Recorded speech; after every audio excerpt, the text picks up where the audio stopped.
Ni hao, I'm Felix, the founder of Domino Chinese. One of the things Domino excels at is bringing China to you.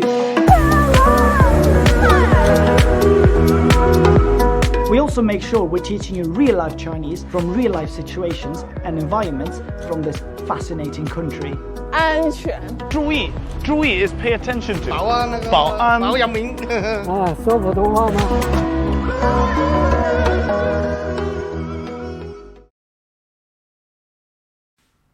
Well, hello there. Now a very short interruption here. Please make sure that you have gone, or if you haven't, please go to Projects and Resources, where you will find loads and loads of wonderful resources, simply. Now, to this course, there's flashcards, there's forum with loads and loads of people, there are course books, and there are plenty of other good things there. So just head over to Project and Resources and make sure that you haven't missed that already. Now, as we're just starting this course, there's a few things that we need to set up, so just bear with us a little bit. The next video will teach you how to study properly with Domino. So just bear with us and you'll be a genius in no time. Projects and Resources, remember that. Hello. Who are you? I'm Anne. And who am I? Felix. Wonderful. This is Domino Chinese, and behind us we have China / Great Wall. the Great Wall of China. Yes. And so throughout this course now, we'll take you to all the different places in China. We'll introduce them to you like a guided tour. We'll also show you loads of other videos, inside, outdoor ones as well, to get you to taste as much of China and Chinese as possible. So let's get to it then. In this course, by the way, we'll learn everything from written Chinese to spoken Chinese, Yes. everything you'll ever need in Chinese. Yep. Wonderful. So where do we start then? Well, the first character is number 1. It looks like just a line, right? So Chinese is very simple. Yes, there we go. So we can also call Chinese a pictographic language. It basically builds on pictures. So it's very easy, just like you said. Thank you very much, Anne. And the idea as well that we call ourselves Domino comes from the fact that Chinese works like dominoes. We build on like domino bricks. So Ina, or this character now, is going to build the building block. Number 1 is going to be a building block. And number 2, we can learn it here. It comes in here, look at that. Yeah, it's And just 2 lines. There we go, it's just 2 lines, beautiful. So 1 looks like 1, 2 looks like 2. And our next question now, what is our next question now? Wow, what does number 3 look like? What does number 3 look like? At the end of our videos, we prefer to ask you questions instead of telling you everything, instead of spoiling you like a little kid. So yes, what does number 3 look like? What do you think? Think. Think. Bye. Bye. So now you met the main core of people in this course. There's me, and then there's Anne as well. And what you've learned now is 3 characters in total. Quite a lot, actually, if you think about it. It's character 1, it's 2, and it's 3. And they build each other just like domino. And that is how our name came to be. Because Chinese does actually work, not just in this instance, but in all the other instances as well. Just like a domino game. So we just want to give you the pieces and make you puzzle them together on your own. Now this course will not just teach you how to speak, but also how to write. So how would we write these characters then? Well, that's actually 2 things that we need to go through in this next video that Anne will show you. But first of all, I want to give you 2 rules. First of all, we start from the top to the bottom. And we also start from left to right. So just like we're reading a book here, we go from the top to the bottom and go from the left to the right. Well, all the books that I'm used to, at least. Here is Anne to take it away. Good luck, Anne. Oh, look at that. Oh, a Chinese puzzle. Oh, it's Anne. Yeah. And what are you doing? You're writing. Wow, very nice. She's writing, and notice what she's doing. She's starting from left to right. She also goes from top to bottom. Look at character number 3 here. She does the same. So she starts from left to right, top to bottom. Other characters are always going to be like that as well. So these are characters that we haven't learned yet. We'll learn them very soon. And they always follow the same rule. You go left to right, top to bottom. Now we chose to do this with a marker. You can also do this with calligraphy, which is actually an art form here in China. Very interesting. Talk more about that later. Question now though is, we know how to write, beautiful. Do we just take these characters and like throw them in someone's face when we want to talk to someone? Or what do we do, Anne? No, not like this. So what do we do? Well, that we will see in the next video. In the next video. Oh, next video. Very interesting, yes. So Chinese consists of characters, but there's another layer to it as well called pinyin. And that literally means pin would be to put together, almost like to pin something in English. And then yin means a sound. So you put together sounds or you puzzle together sounds. And that's literally what it means, and that is what it does. So it's used in the Latin alphabet, like the ABC alphabet that we are used to. And it tells us how characters are pronounced. So in this video, I'd like to go through the 3 characters that we've learned so far, but how they're pronounced with pinyin. And from now on, we'll see a character with the pinyin above it and the English translation below it, and that will be the standard from now on. So first of all, number 1 is pronounced E, E, E. Now I'll mention these guys with a little bit of a tone as well, but don't worry about that for now. We'll cover that, I think, in the next lesson. So E is number 1, just Y and I. Note that you might think that it just sounds like an I, so it should be spelt just like an I. But no, that doesn't work like that. So we have to have E with a Y in the beginning. Wonderful. Moving on to number 2, which would be Er. And that's it, basically. We'll help you associate that word a little bit later on, because it actually also means stupid, and then we'll use it in a sentence to call someone a bit dumb-headed. Now, number 3 would be san. So then what we have now is er, san, san. Say that a few times to yourself, and then also flip it and go reversed. So go san, e. If you're able to do that, then that means you don't just know the characters in the sequence that they come in, but you also know them separately and independently as well. So san or san, e. There we go. That's how we do pinyin in Chinese. Now in this video, I'd like to show you how to type on a computer in Chinese. Wonderful and very exciting, no? Simply all you have to do is just type the character that you want. But how do you type it then? Well, using this thing that we just learned called pinyin. So say then that you want to write the character for 1. Then you just write Y and I, just like so. E, and then you see E, the character for 1, pops up there. Now Chinese is quite concise and dense with its different pronunciations and sounds. That means that writing Y-I-E, that will actually show more than just the character for number 1. And that's something we'll talk about later, because we need to use tones and context to be able to differentiate between different characters sometimes. But most times I'd say that we'll be completely fine without it as well. So yes, what we do with the keyboard now is write Y-I, we get that character to pop up, we just press space, and then we've selected that character. Now what you can do as well now is, if you want to write a longer sentence or a little phrase, then what you do is you can just write the character and the next character and the next character. You don't have to press space every time in between. So like so, san, and then space, because it can usually predict, and in this case it's quite predictable what you're going for. Now a neat trick that I'd like to show you here is how we can just write the first letter of that character, and then it will predict that the most common character that you are likely to write now is this character, so we'll suggest that one. In that case, you can even write a longer sentence, like saying san, but just writing the Y, and then the E, and then the san, and then the S. So that's it actually, quite incredible indeed, no? Now if that doesn't work, which it won't every time, then you can just go back and type out the rest of the word. And there we go, that's how we write on a computer in Chinese. Fantastic, is it not?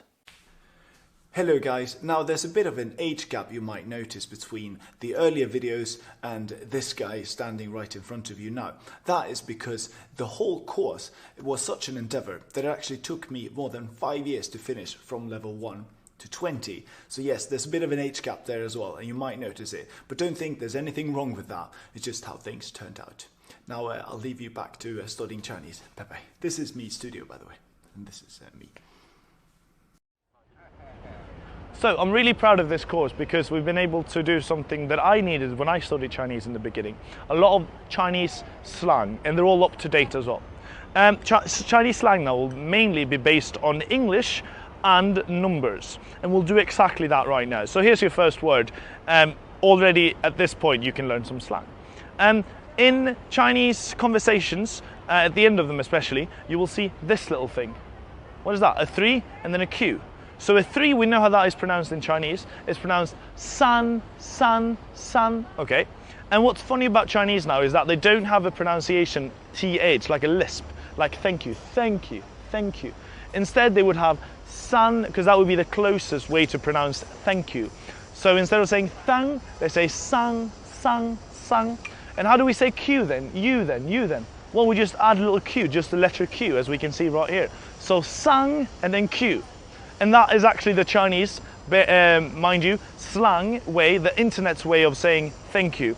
Start saying it like this at the end of every message and Chinese people will stop underestimating your Chinese already at this point. Start saying thank you, start finishing messages with thank you and it'll be fantastic. Huh? Thank you, thank you, thank you. Oh, thank you, thank you, thank you. Thank you. Oh. It works, it really works. Thank you.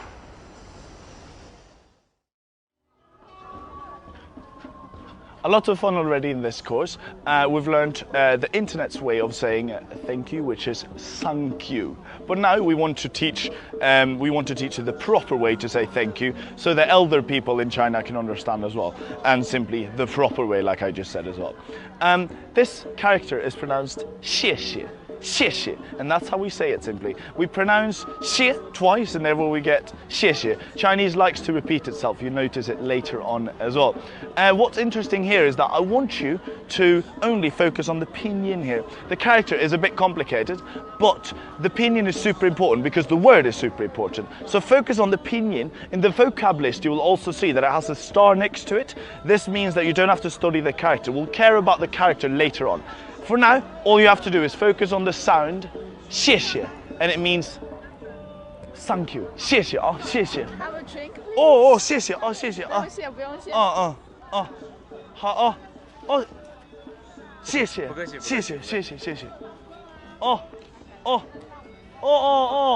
谢谢，谢谢。不客气。谢谢啊。phone 谢谢啊。哇，谢谢，我听懂，谢谢。不用谢。谢谢。可以了。So by this point, you've heard two different ways to say thank you. One more being like the slang way or the internet way, so you won't really hear people say it. However, I quite think that it sounds funny, so I quite prefer to say it. Otherwise, I would very much just recommend you going with 谢谢. We haven't really looked at those characters just yet, though. That is because I strongly want to stick to the domino method, and in this case, there are just too many variables in that character for 谢that I've just decided to skip it. So what I'll do now is I'll tell you to just try and remember that character, and then later on in the course, we'll be able to break down each of the variables or each of the different parts in that character, and then it'll be much easier for you. So for now, just remember what it looks like. Maybe try and picture what it looks like. Oh, I think it almost looks like a guy shooting something and then an eye in the beginning. Yeah, that's my imagination at least. Let me know what you think it looks like, and then just remember that it sounds like 谢谢. It's also very common, obviously, so you won't really have to remember all the tiny little details. You just have to remember that this character that looks like this just means 谢谢. Now it's time for a new character, and we can also call it a building block because we'll be reusing it, or recycling it in other more complex characters. So we'll use it to build more complex characters, but also use it on its own. It just simply looks like this. Remember, Chinese is pictographic. It's a pictographic language, meaning it is basically pictures. It's representative pictures of what they are, well, representing. There we go. So this guy here just looks like a square or a box, and it actually is a mouth. It's pronounced ko, and it just simply means mouth. And that's it actually, ko. And this is a brilliant example to show you what I call idea parts in Chinese. Now, idea parts exist in every character that you'll ever learn in Chinese, so it's important that you understand the concept. And for instance, a mouth would be related to anything that has to do with the mouth, or consuming, I guess. So this character here is pronounced wei, so the pronunciation is difficult to link to anything. There's a trick to that as well, actually, but I won't teach it to you just yet. Now, this character, however, means smell. So you can see how smell comes from the mouth. It's something that you inhale, more or less. So there you go, we have the mouth as a building block in a more complex character that means smell. And once you hear that this character here means smell, then you can start putting together the pieces and start understanding, oh, okay, so the mouth here hinted on that. I see. That's a good little trick for you there in Chinese. Please use it wisely. Now we can obviously use this character ko on its own as well. And it could just mean a mouth, but it could also mean like an opening or a gate or a door. So we have to be quite flexible about what these words are actually in Chinese. Sometimes you can't just translate them exactly to one word, but they're quite rough and wide and broad in the translations. So what you do then is you look at this little sign here. It actually means exit. So the new character here, the first one, chu is pronounced as, it means out. But then the mouth here comes in, or the door we can start calling it now as well. It means opening. So yeah, it's an opening because it's an exit. There we go. Doesn't that make a lot of sense? And now I'd like to put it together with a character that we already know. I'd like to go with I for one, and then say I ko. Try and puzzle those two together and see where you end up. Let me know how it goes.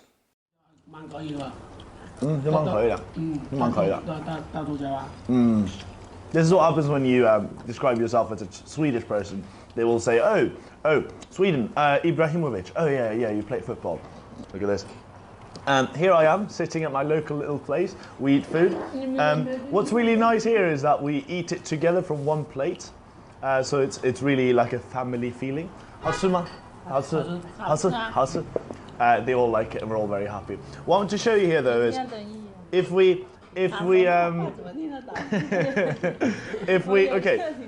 take something and we put it in our mouth, we can put one mouth there. So it's one mouth. We fill it up with one mouth, simply. So this is one mouth.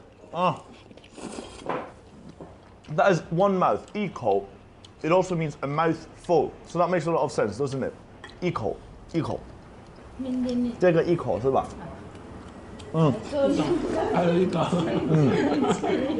Excellent. So later on in this course, you'll learn the word for to eat, and that will be 吃.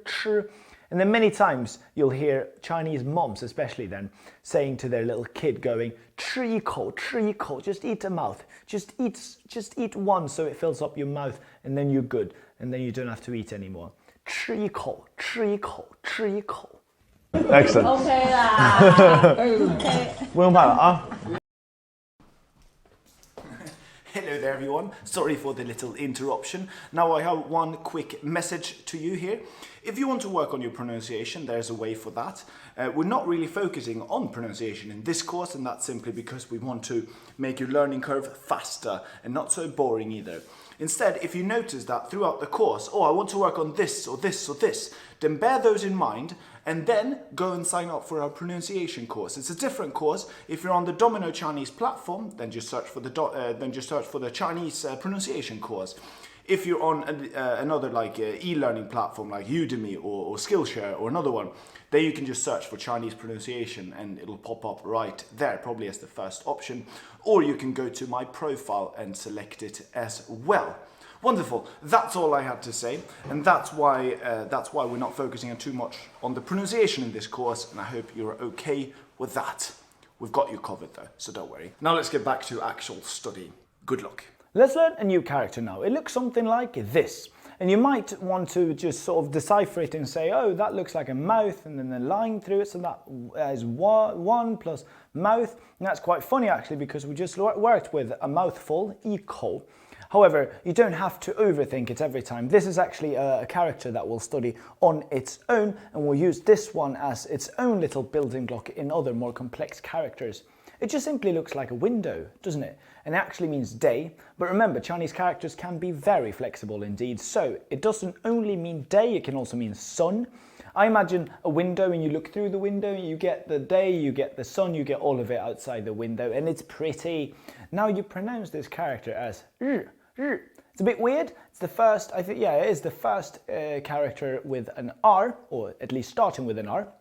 So it's 日, and R's in Chinese are a bit tricky. However, I'd recommend that you go to our pronunciation course to sort of perfect your pronunciation. One more thing that I'd like to mention there is you don't have to sound perfect at the get-go.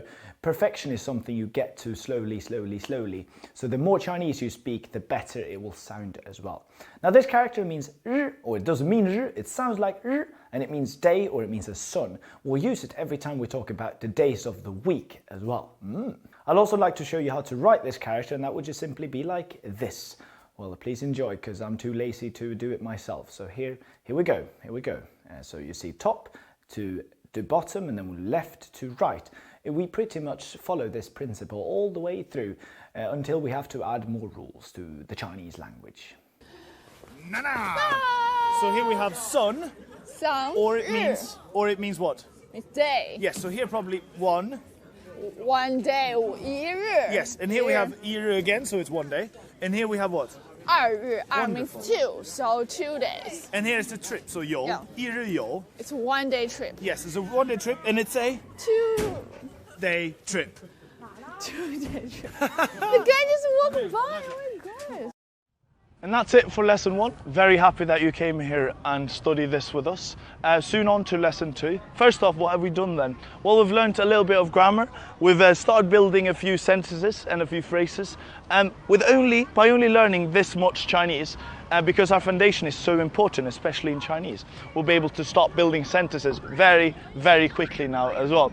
At the end of 4 lessons, what we'll do every time here is we'll do a story time where we'll pick together all the words, we'll use them and we'll write and read a story together. Beautiful.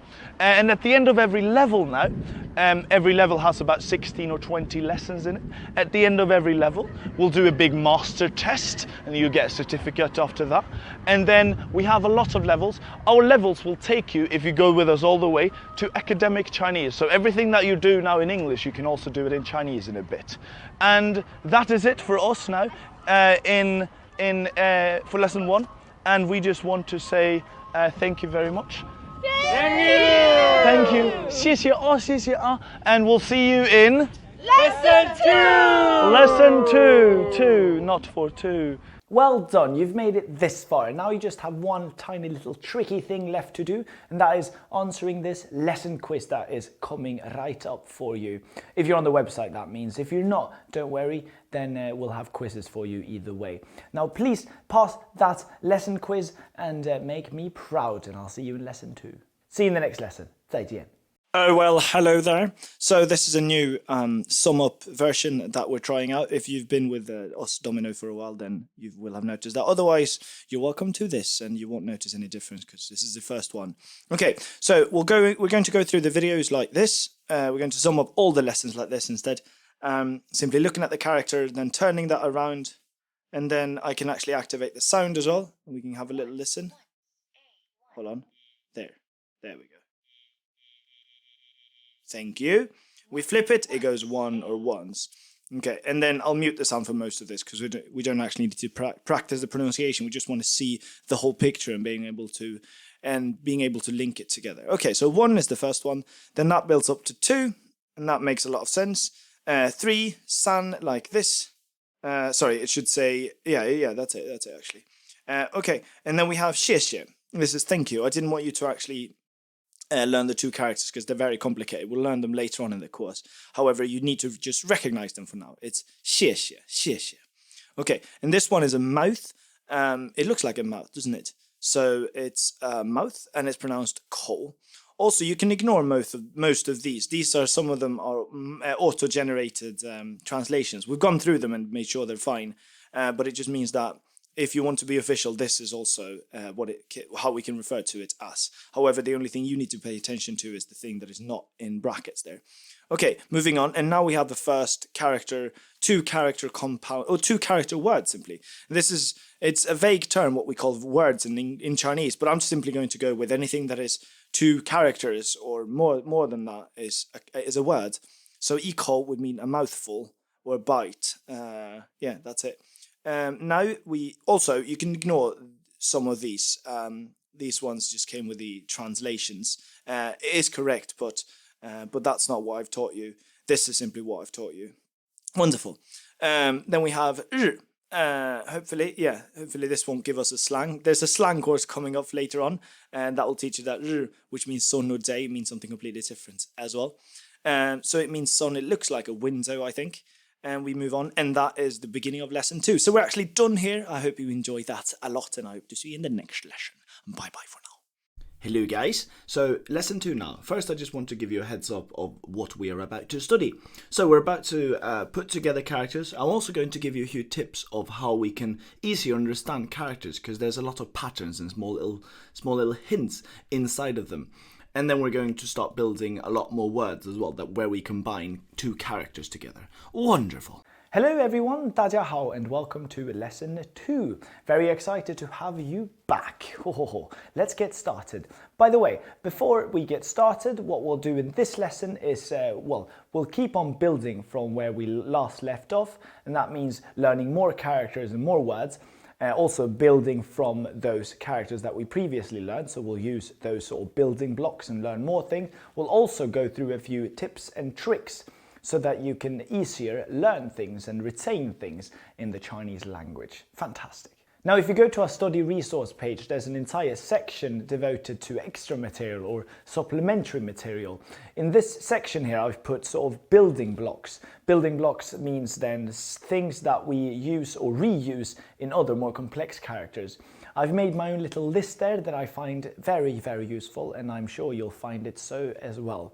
So next time you have time, go to our study page and download a bit of that, have a skim through, and I'm sure you'll find it very helpful. But now let's actually get to a character, or not, let's not actually call it a character, let's just stick with it as a building block, because some building blocks, though not many at all, are not going to be used as independent characters. This one is an example of that. It's not an independent character. We can just think of it like it's so small, it's so insignificant that it doesn't even get to play a role as its own character. But it looks like a drop because it's just a drop. So that's how we'll think of it like. So we'll apply this little drop to some characters every here and there, and you'll see, oh, that's the drop. So in the next video, I want to show you that. So what you have to take away from this video is that you can download a little document with all the building blocks, and building block that we just learned is the drop, and it just looks like a drop. Excellent stuff, no? Look at this, now it's a new character. And my goal here with teaching you Chinese is that every new character doesn't really look that challenging anymore, because you can actually break it down and you recognize all the components in the character. So the goal here is to give you all the different building blocks so that nothing looks new and everything is easier to remember. Fantastic. So let's look here at what we can see here. It is, if we break it down, we can get the day, the thing that looks like, or a sun, that thing that looked like a window. And then on top of the window, we have a little drop, don't you think? Very interesting indeed. So in order to learn a new character then, the first step that I always want you to apply from now on is to look at it and try and recognize the characters. Then learn the meaning, and then once you've learned the meaning and you recognize the character, then it will be much easier to retain what you've learned. I can promise you that. And now on to a second concept, which is called mnemonics. It's something that I like very much, but it's very individual. And it basically means when you look at something, a character for instance, you associate it to something. You tell yourself a story so that you can remember it easier. And that is your own little mnemonics. Now when I look at this character for instance, by the way, it means white. Now this character, with the little drop there, it looks like a laundry basket almost. So I start thinking that, oh okay, so this is a laundry basket with white wash. Oh, there we go. So yeah, white wash. White clothes in that thing, that's all white, and the character means white. So look at that, that makes sense now. Fantastic. Now, we've got two things here, two concepts that we need to stick to. First of all, we look at a character, we need to remember its different parts. Now, I repeat this now, it's important, not just for this character, but for every character. That's why I want to spend a bit extra time on this for now. And then you move on to a mnemonics to try and tell you how the character means what it means. Now mnemonics is mainly for remembering a character the first time you see it, or the first few times. After a while it'll just become ingrained in your memory, so you won't really need an association to it because you'll just remember it as such instead. Either way, I thought of this character as a laundry basket, so I just want to show that to you here now. Please enjoy.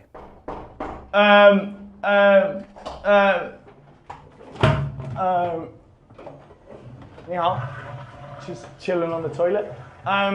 Okay, so the character we just learned was by, and what does it mean then? We don't have to focus anymore on the sound. Now let's just focus on, good, no flushing anymore. Now let's just focus on this washing machine. The washing machine looks actually like a little box. And if we can just add a little line in the middle there, we have a day. And then the character that we just looked at have a little thing on top of it. And that could maybe be the lid being half open like this. Again, this is just me and my wild imagination. You can think of whichever way you want just to remember this character. The character looks just like this. It's a box with a line here, and it goes up with a lid here. And what do we have in the washing machine? Oh, look at this! Domino Chinese, look at that. Yes, I think you get it. Domino Chinese, enough about that. More about its color. Its color is white. We have a washing machine, and what we pick out from it is a white wash. And that reminds me of the color white. Far-fetched, but it works for me. Every time you see this character pronounced by, you think of a washing machine, and you get white wash from a washing machine. The character by means white. Oh, bye-bye. Bye-bye. Bye-bye. What just happened there then? I just said bye, as in white actually, and then I said it again, I said bye-bye, so white, white. It comes from the pronunciation goodbye, but they don't like to say goodbye. It's easier just to repeat things like they do in Chinese. So bye-bye means goodbye in Chinese. And it's taken from English, but Chinese people, some of them are not even aware about it. Bye-bye is slang for goodbye. I'm going out on a limb here, and I'm going to ask you how to say bright day. You can see a bright day in front of us, yeah? So a bright day in Chinese, how would that be?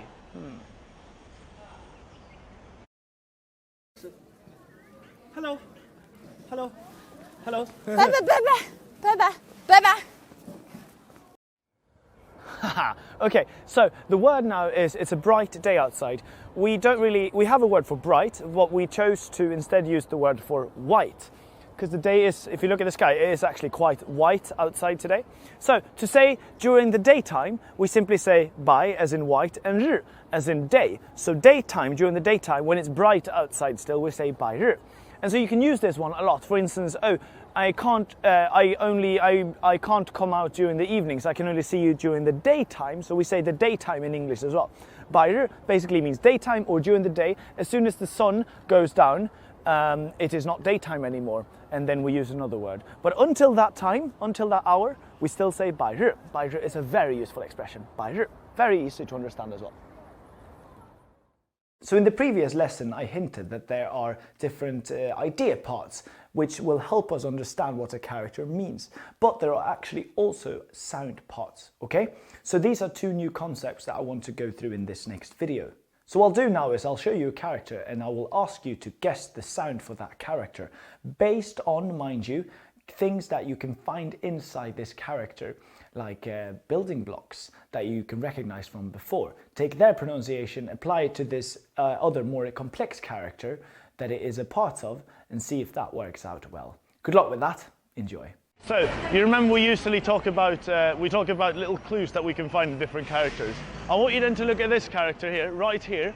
Right here, we just had a little baby pointing at you, the camera then. Right, this character. How do you think it's pronounced? Great job, so you guessed that one correctly. Wonderful. So a sound part is just, it's just a smaller building block that has the same pronunciation as the larger one. Or maybe not exactly the same, but more or less. For instance, here's an example, one of many in Chinese. This character is zong, it's pronounced zong. We don't need to focus on what it means, just remember what it looks like. And now here is a new character, and this is pronounced cong, cong. So you see zong and cong, they sound very similar. Not exactly the same, but enough so to help us remember them through each other. And then so this guy and this guy, they look pretty similar as well, don't they? This guy just has one little thing to the left as well. We call that an ear, and we'll go through that later on. However, now I just wanted to tell you about the sound part. And I've just given you an example, and I just gave you one more. Hopefully that is quite clear to you. Otherwise, please comment below and I'll be sure to give you even more sound examples. Sound sample. Yeah, you get it. Please enjoy. So with the risk of repeating myself a little bit too much here, it's so important that you understand this part, so I just want to really nail it down here. Every time you see a character from now on, I want you to look at it, then look at the pronunciation and see if the pronunciation has anything in common with any of the building blocks inside, because that is truly one of the main tricks to solving Chinese simply. So generally we can break characters into two parts. It's either the sound part giving you the sound, or it's the idea part giving you the idea.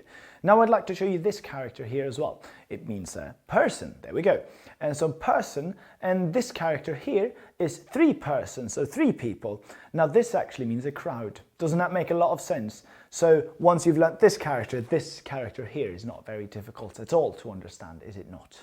So we've learnt the sound part and we've learnt the idea part. Now I'd just like to talk to you about one more character. It means 100 and it looks like this. It looks very similar to a character that you've just learnt as well, don't you think? And it might have something in common now if we talk about the sound part. But let me explain the rest outside. Okay, so what we found was we had a sound part. And this character here was pronounced by. And well, the only thing that wasn't in common was that tone. Tone was a 3rd tone here, and it's usually a 2nd tone. We can't really tell the tones. The other thing though is the idea part that gives us. This character, we see a 1 on top of it. It has to do with 1. The idea is 1, and it actually means 100. So we can see there, 1 gives the idea, and the meaning of the character is 100. Oh, look at that, fantastic. This character now is a part of Park and Shop now. So 100 just means a lot of products in here. And so you'll see this combination here. It means 100, and we'll see it in Park and Shop and a lot of other places obviously as well. One question now as well. Is it enough to just say buy to say 100, or would we need to say something else? What do you think? That's another tricky question for you, isn't it? How do we say just I want 100 of this?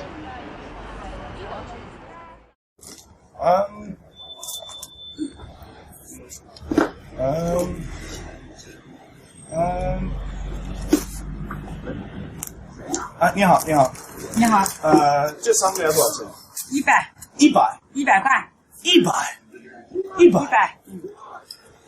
块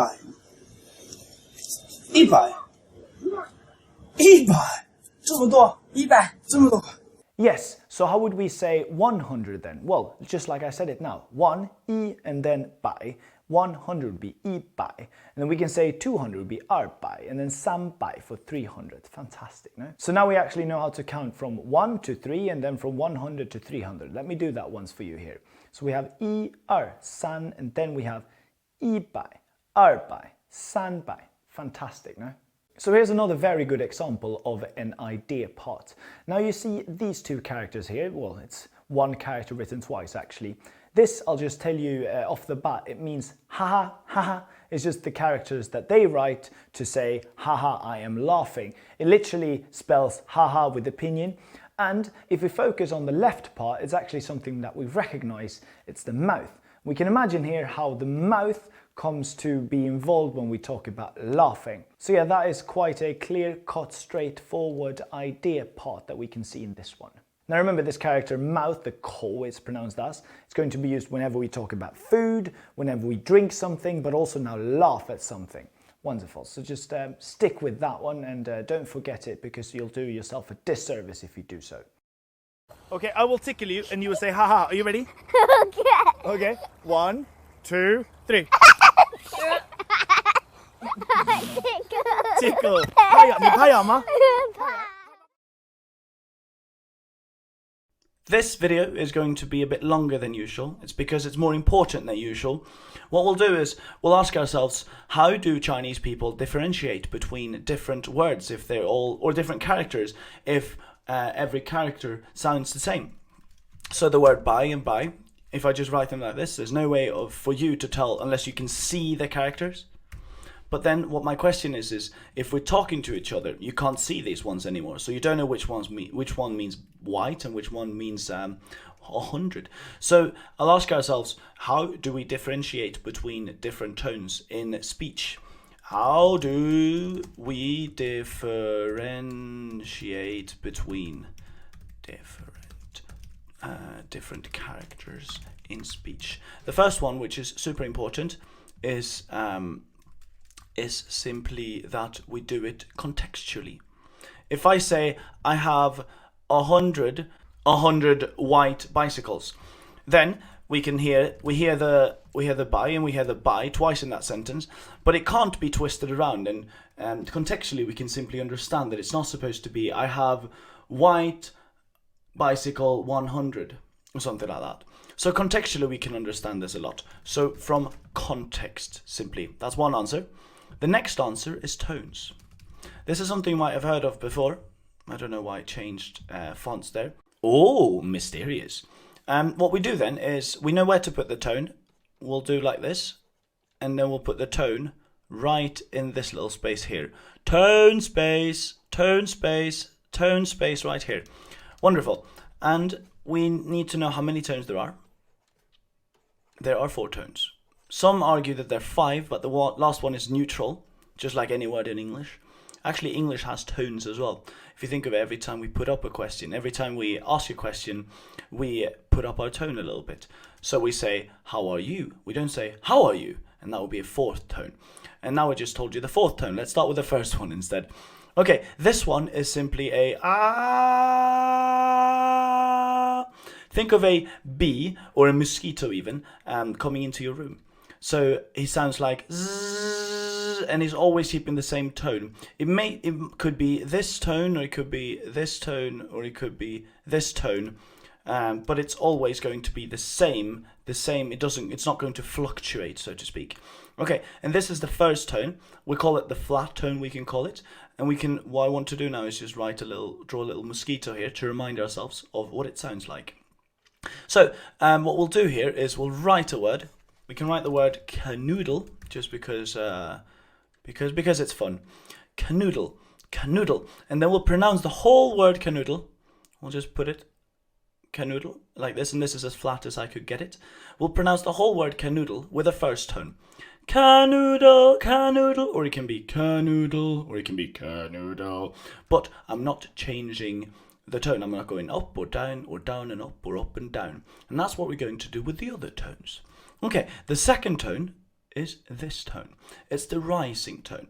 So what do we think of there? Well, every time we ask a question, we simply do that. So let me add the same thing here and just ask a question here. Every time we ask a question in English, how, we're actually using it like this. So we can use any of these words that are a question in English, like how or why or who. And every time we say them, if it's in a question, we'll use the second tone. So we're already acquainted with this actually. So it's how, why, or it's canoodle.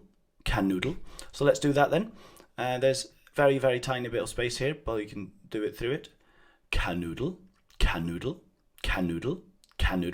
Again, canoodle or canoodle.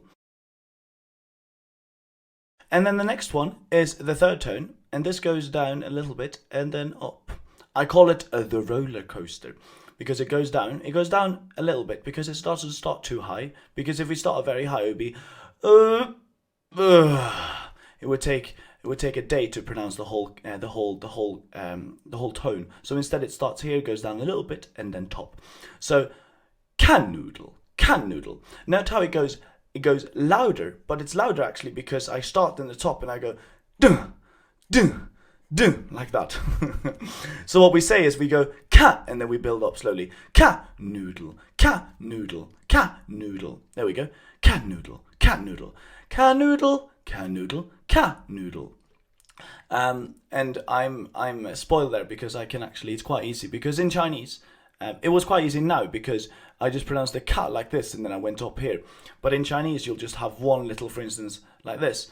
And then we'll either pronounce it like ah, and then you'll have to change tones in the middle of this ah sound. So ah or ah or ah, and that's what it sounds like. So you notice the little pause, ah.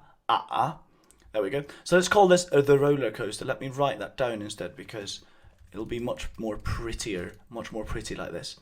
Roller coaster. There we go, the roller coaster. And now the last one is something that I've mentioned. It's just an angry tone. Every time we use the fourth tone, we stamp down, we put our foot down, and we shout, canoodle. What's funny here is the character or the word, just the letter E. We pronounce it in Chinese like and with the fourth tone, it means hungry. It sounds very aggressive. That's what you're going to be when you're hungry. So you can think of your angry math teacher or your angry Chinese teacher, and hopefully you'll remember it like that. And those are the four tones. Let me add a little picture to help you remember the fourth tone a little bit better. Here we go. and that is the owl that we all fear so much. Wonderful. So let's do it them again, and we can start with 1 and then go to 2 and 3 and 4, and all with canoodle. First one mosquito, flat. The next one the next one the next one Okay, canoodle or canoodle or canoodle, canoodle or canoodle. Wonderful. And now we'll just add them on top of this A, because it's more realistic, because Chinese, every time we add a tone, it's only on top of one character, and one character doesn't have 1, 2, 3 different pronunciations, or 3 different syllables, I should call it. So what we do instead is we say ah, or we say ah, or we say ah, or we say ah. Wonderful. Ah. That hurts. Wonderful. We're done with this little thing now. And the next thing that I will ask you to do is I'll write down all the characters that we know already. We have E, we have and we have san, and then we have ko. Let's hope that I don't forget any of them now. We have zhi, and we have bai, we have bai. And as you can probably tell now, these two, bai and bai, are going to be pronounced in a bit with different tones, simply in a bit different way. Okay, so these are all the ones we have so far. I'll put them down here, and I'll produce different sounds simply. I want you to help me tell me simply which tone this one is now. You know the pinyin already, but I'll pronounce it, and I would like you to tell me which tone it is. E. Which tone is it? Good luck. San, and that is another first tone. San, E, san. Wonderful. And this one now is going to be ko. Which tone is that? Yes, it's R. Note that we add the tone on top of the vowel, and this Y is actually not a vowel really, it's just there, complementary. Okay, E, R, and then this one is going to be san. What do you think? San, and that is another first tone. San, E, R, san. Wonderful. And this one now is going to be ko. Which tone is that? Ko. Note that I'm going down and then up. We can write it like this when we want to be accurate, but usually it will just come like this. It'll just look like a simple V. And it comes above the O, by the way. Don't put it above the U, that looks ugly. Just what Chinese people would like to do. The next one is zhi. What tone is that then? Zhi. It's aggressive. It's our aggressive Chinese teacher or owl just. Zhi. 1, 2, 3, 口, These obviously don't make any sense together like this. The next one is bai. What does that sound like? And here we go. We've done the first tone, the third tone, the fourth tone, and now we're doing the second tone. Comes above the A. Bai. Compared to how. How are you going to do this? How are you going to do this? Bai, are you going to do this? Bai. It's not how are you going to do this, it's how are you going to do this. Bai. Wonderful. The last one is bai. Fantastic. That was the last one. Bai. Listen to the difference here. Bai.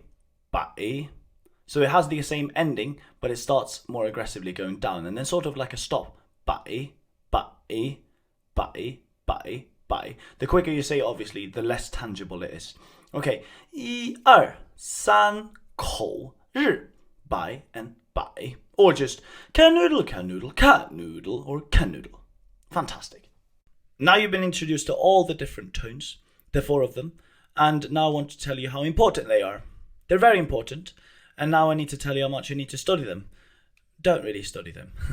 It might sound a bit contradictory, but if you think of it, we already have our number 1 helper when we listen to Chinese people. It's context.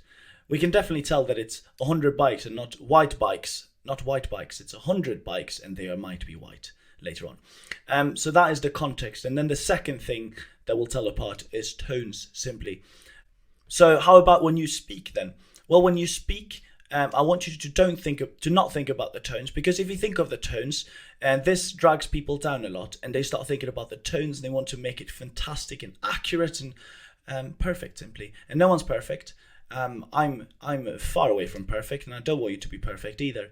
So stop pronouncing things. And what happens when you stop pronouncing things is they're going to understand you, and they're going to think that your Chinese is fantastic. And then you don't have to work on the tone because it came naturally. If you think of it, English actually has tones as well. We don't speak very monotonously, like, how do we differentiate between different characters in speech? That was one tone. No, we make it a bit more fluent, and we add tones in our own language as well.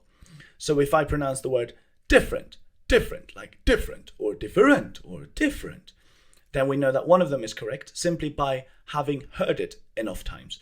And this will happen to our Chinese tones as well, to our Chinese words. The word e, if someone starts pronouncing it like e, you'll start going and thereby you've also proven to yourself that you know the tone for e. So what happens when you speak is they're either going to understand you, and then you're already perfect, something that I've never been, or they're not going to understand you, and then they're going to look at you like this, and then they'll help you with the tone. And then what will happen then is that you'll never make the same mistake again, because you were corrected. You have something to relate to in your memory, and you'll know that, this is the first tone. And you'll also understand that it's important that you pronounce this word particularly, that they've corrected you on, to pronounce it correctly, because this one you struggle with simply. So if you don't struggle with something, if there's no problem, don't solve it simply. If there is a problem, if you realize that there's a problem, if you discover it, then fix it. And then they're there to help you as well. So that's how I'd like you to face all of the Chinese words from now on. Just speak them. And if you make a mistake, it's because you like to speak. It's because you're not shy, and it's because we're all imperfect. Okay, so this character now, we saw it earlier actually, and I told you then that it means a person. And yes, it does, it means a person. Now, it looks like a person, and one way to remember it by is just simply by looking at the currency that they have in China. It's RMB, and the R there actually stands for ren, or it comes from ren. The RMB, actually the full word in Chinese would be renminbi, and that would be the people's money. So ren is the first part that is represented by the R there, and that is pronounced ren, and it means person simply. And that is how we pronounce this character. It looks like a man with no arms simply. And one thing here that I'd like to do, as soon as we learn something, I want to start applying it, so we can glue it together with things that we've already learned, and sort of attach it to our memory as much as possible. So I'd like you to tell me instead of me telling you stuff. So how would you say a white person simply, without getting all racist on my butt? White person. Good luck. How would you say that? Hello, this is a 白人, white man. 白 literally means white, right? 人 means man. White man, 白人, because his skin is so white. Look, this is a 白人, white man. Right? 白人. 白人. 白人. Okay. We know the word for person, it's ren, but if you write it twice and then type .com, this is, by the way, how you use Chinese if you want to write websites. You can't just write Chinese characters, you use pinyin again. What we do then is we get to this website. So it's a bit zoomed in here, I do not know why. Here we go. We can see two characters here, and then Wang. Wang here means a little website actually. Wonderful. And if you want to, you can sign up here. But what I'm going to do is tell you what this ren means. If we collect one person and then we collect one more person, we want to simply say all the people here. We can say that person, that person, that person, that person, but that gets a bit tedious. So instead, we just repeat it once. Person and person. And this, you'll see Chinese comes back to this a lot. Every time it repeats itself, it means all of the things, all of these things. And if it repeats a person, it means all of the people, or all of the ren, all of the person. Ren. Ren means everyone, simply. Wonderful. We have this website. This website, to thank for it, this website, by the way, is actually a copycat of Facebook. Because in China, Facebook is blocked, if you're not aware. And then because you can make money on your own and you don't want media to stream through everywhere, so instead you make your own thing and you control all of it. Wonderful. So Ren helped us with that. Thank you very much, China, for creating your own things. Everyone, Ren.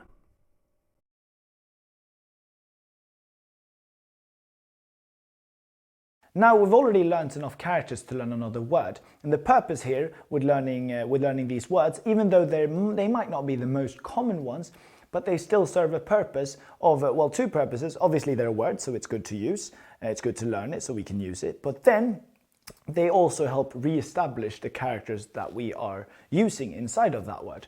So now it's population, and we simply have ren, and then we have kou. Let me explain that to you outside here. I think we're on the Great Wall. Oh, how very exciting. So, you have to expand your imagination a lot now when you study Chinese. You look at characters, and they're not English words anymore. Characters can be extended.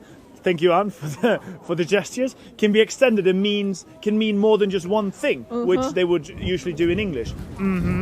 So the word now is population, and if we look at the word ren, it's going to have to do with people in general. So every time we have something to do with people, we use it. Every time we have something to do with an opening door, or actually even country, we're going to use kou, because it's an entrance to somewhere, maybe into a country. So the word for population is what, Anne? It's 人口 So man or people plus... mouth. Yeah, mouth. So it means mouth, it means door, or here in this case it has to do with a country. So again, extend your imagination, expand it a little bit, and Chinese will be much easier for you. 谢谢. 谢谢. So population. Population, Yeah, how do you say it? 人口. Yes, 人口. Wonderful. And this is the 人口 of... Yeah. You see the other people on the Great Wall? Yes. That's part of our population. Of your 人口. Look Yes. at your 人口, Anne. Ah, look at it. Look at my Marvel 人 at 口. it.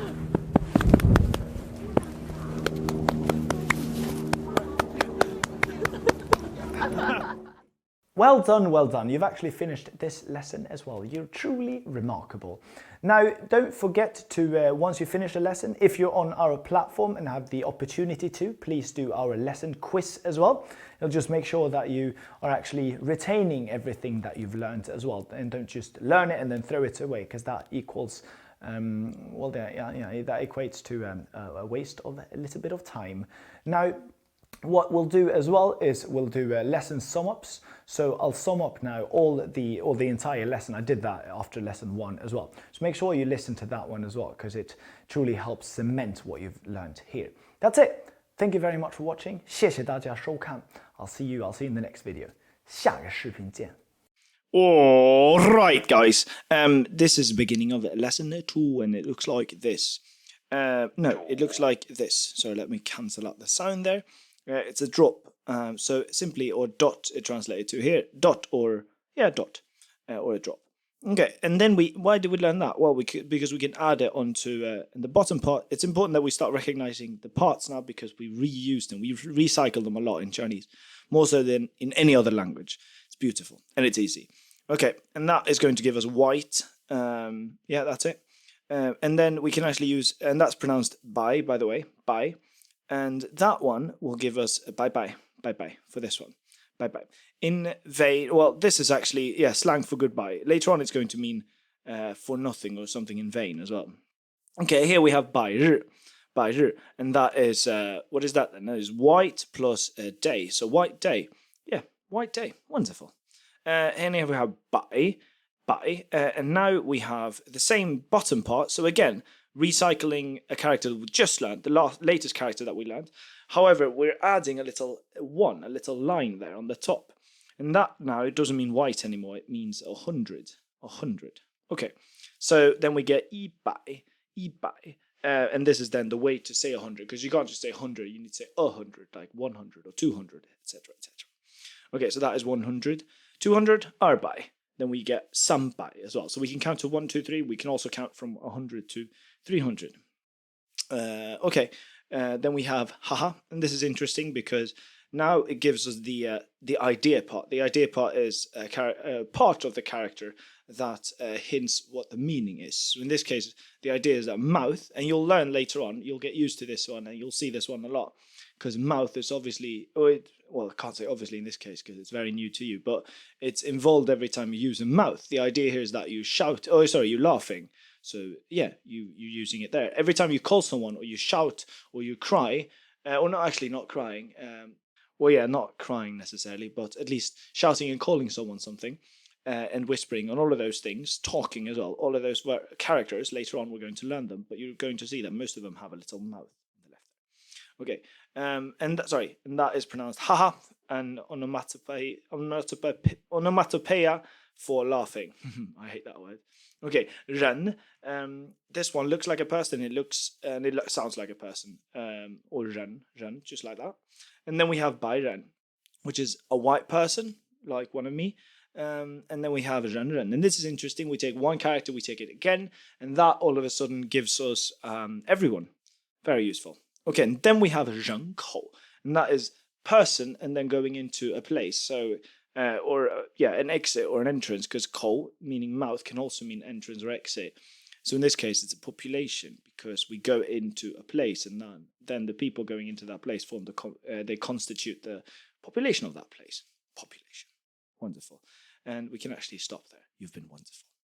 Hey guys, lesson 3 now. I hope you're still very excited.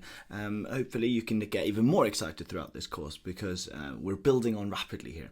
Okay, so we're about to learn how to say country and build up to the word for country as well. We're about to learn the word or the name for our character that we're also going to read in a lot of stories that we're going to write and read together.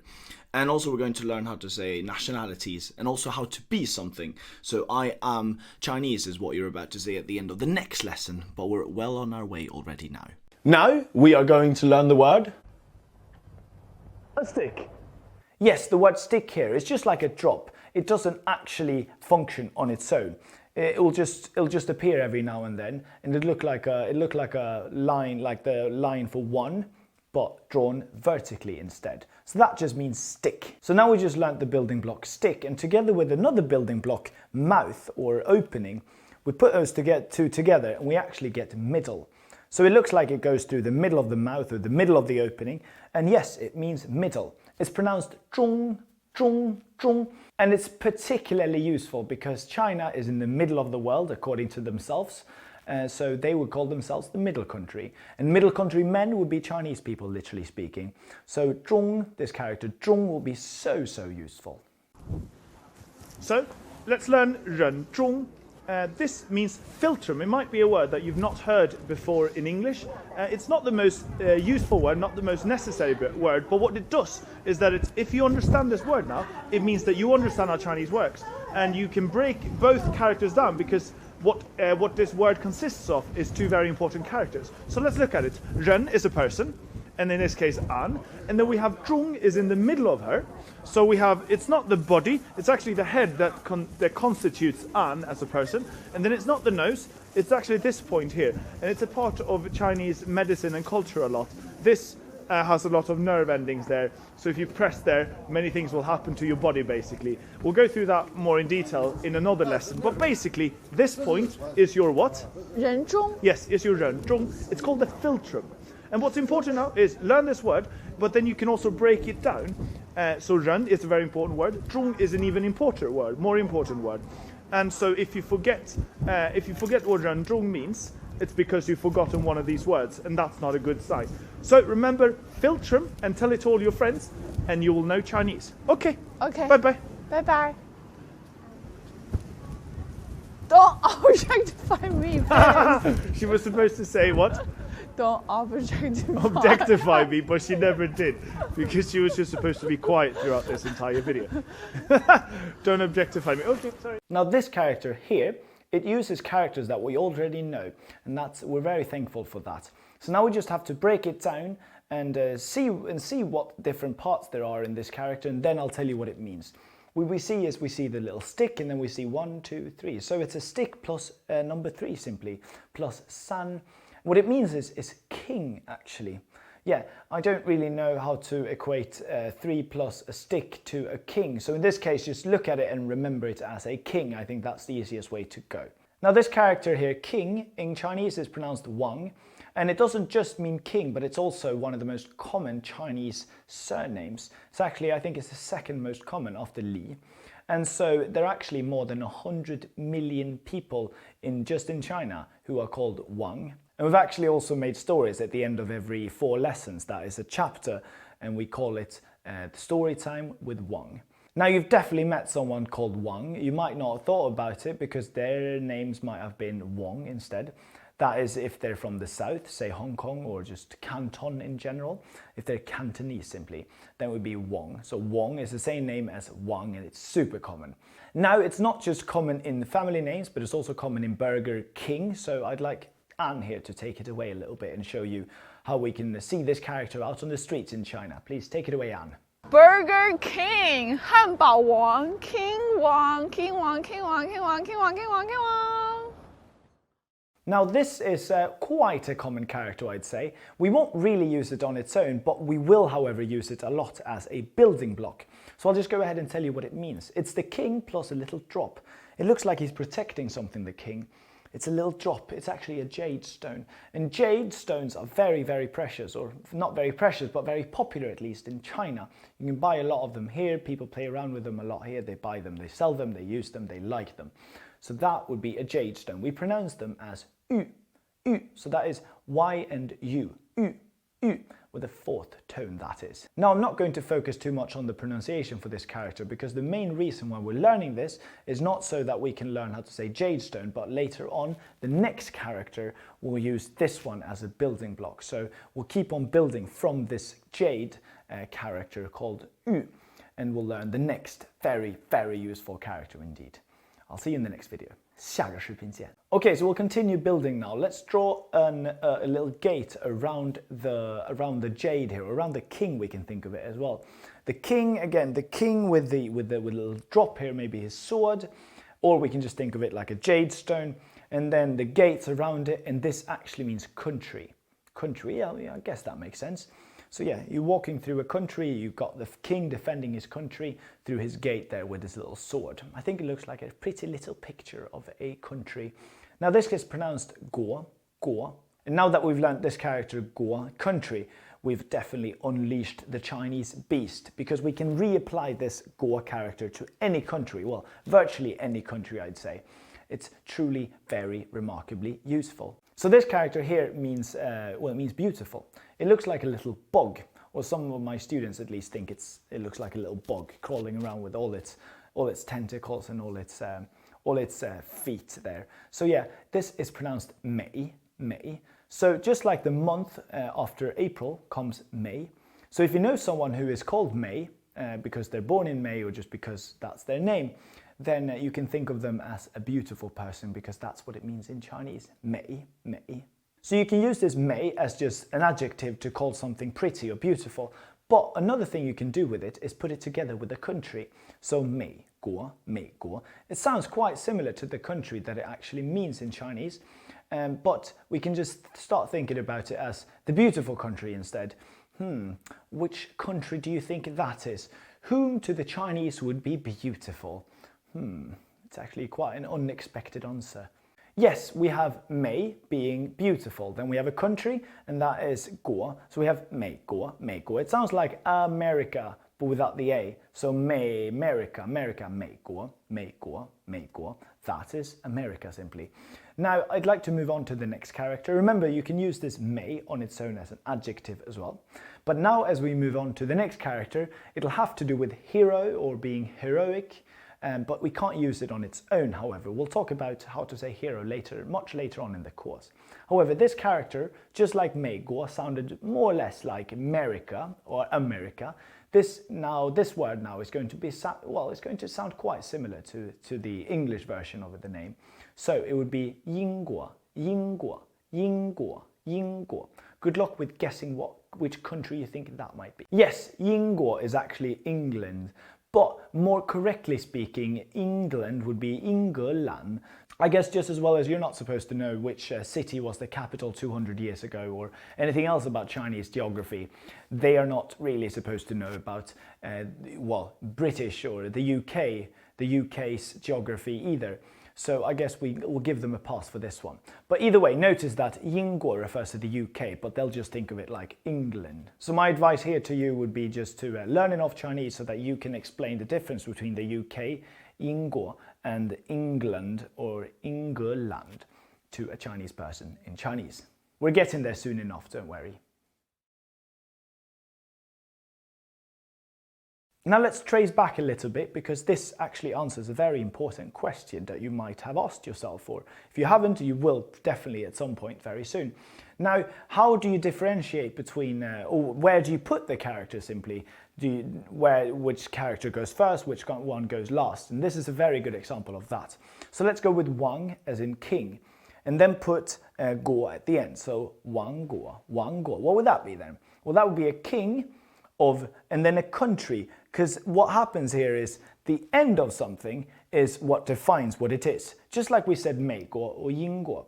That would be beautiful or heroic. But then if we end with the word for country, or with the character for country, then the main thing is going to be that the word means country of some sorts. So now it's Wang Guo, Wang Guo. And that then refers to a country of what? Of a Wang, of a king, so it's a kingdom. Now if you flip that, you get Guo Wang, Guo Wang. And what would that be then? Well, first of all, we have to look at the end, so it's a Wang there, so it's a king of what? Of a Guo. Oh, so it's a king of a kingdom, or king of a country, I guess. And this now, well, this just simply means a king. And the difference here is, if you just say Wang, it could refer to someone's surname as well. But if you say Guo Wang, then everyone knows you're talking about a king simply. So remember now, the thing that comes at the end is what defines the whole word. So Guo Wang would be Wang at the end, that would be a king. Whereas Wang Guo would be Guo at the end, which means a king, or like a country.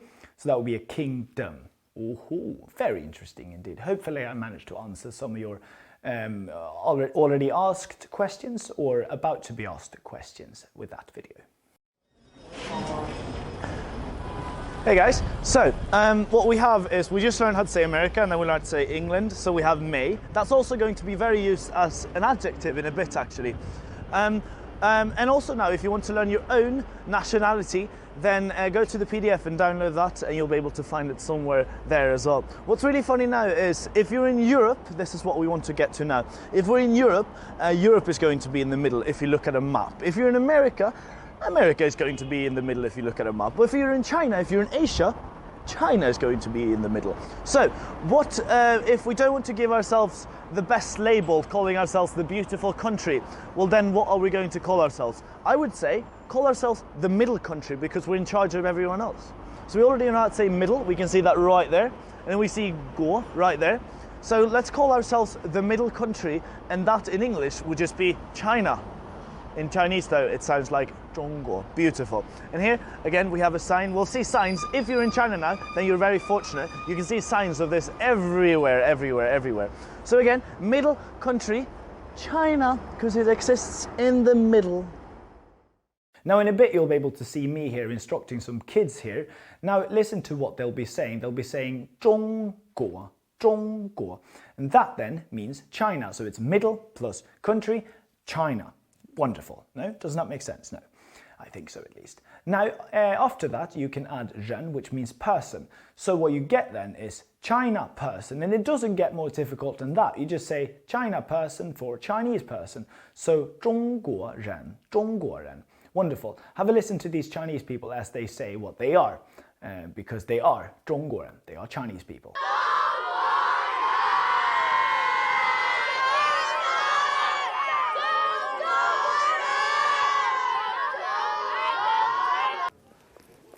Wow!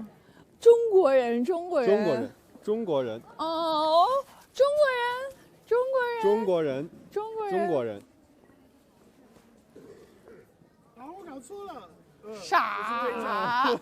Oh, how very exciting. So now you know how to sort of make up a country, but also how to make up people from that country by simply just adding a 人 at the end. Now, I want you to now think of your own country and put that there instead. We'll also provide you with a little list of all the different countries here that you can find in our extra material as well, where you can find all the countries and pick your own there, and then you can start saying, I'm from this country. But we actually need a verb to be able to say the rest of that phrase, so we'll just have to stall on that a little bit. That will come at the end of this chapter, so yeah, you don't have to wait for too long. Hello. Hello. Hello. 你好, 你好. So, what we have is we have a country. Yeah, and then we add a ren at the end. And we add a ren at the end. That's all we have to do. And then we have the country of that. Let me rephrase. Person of that country. We have the person of that country. Yeah. And let's give some examples. We Sure. have China. 中国 And then if it's a Chinese person, we say 中国人 oh, and that's Yeah. fantastic. So Chinese person, 中国人. An English person. 英国人 Oh, that was very easy. What about a beautiful person? 美国人 Oh, because it's obviously from a beautiful country. An American is a 美国人. Yes. Three together now? Okay, Chinese? sure. 中国人 English? 英国人美国 American. 人 Fantastic. Okay. 谢谢. 不客气。 Great, so now we know that. Again, learn your own country now and just add ren at the end. Now we'll learn how to say I'm from all these countries as well. Exciting, isn't it? To do that, we need a verb though, so we'll get there now. How do you say to be? Simply, I am from this country, I am. To be or not to be? Time for something really, really useful. This next character is 是. And what we can see on top here is we can see the little sun. Also, that's why we have a little sun here. Beneath though, we have, what do we have there? We have this little character, and then this, and this, and this, and this. This is a bit new. It's very new, actually, and most likely. But let's not make it complicated. Let's just look at it and say what it looks like. I think it looks like a foot. So what we have is we have a sun and a foot. We pronounce it again. We pronounce it 是. And it's so useful, this one, because one of the reasons is because it's going to be our first verb, and verbs are very, very important to build a language on. But especially this one is important because it means to be. Look at that. And in brackets underneath, I'd like to write a few other things. Because Chinese characters can't really be conjugated. Conjugated meaning to be can be conjugated to am, I am, or you are, or is, or even were or was as in past tense. We can do that in other languages when we have letters to work with, but here we don't. So 是 will simply be to be, and all of these guys as well, which is lovely. So now that we have a few pronouns, and this is actually our first little verb, we can actually start building sentences for the first time ever. Fantastic, is it not? What about saying Obama is American. Obama is American. Can you tell me that phrase? And I'd be immensely proud of you. Okay, Obama, we write, but at this point he's not actually the president anymore, but he's still American, so we can write 是美国人. And this is how we say Obama, whoever the person is. Very soon we'll learn the word for I, and then we can replace it to make it a full-on Chinese sentence.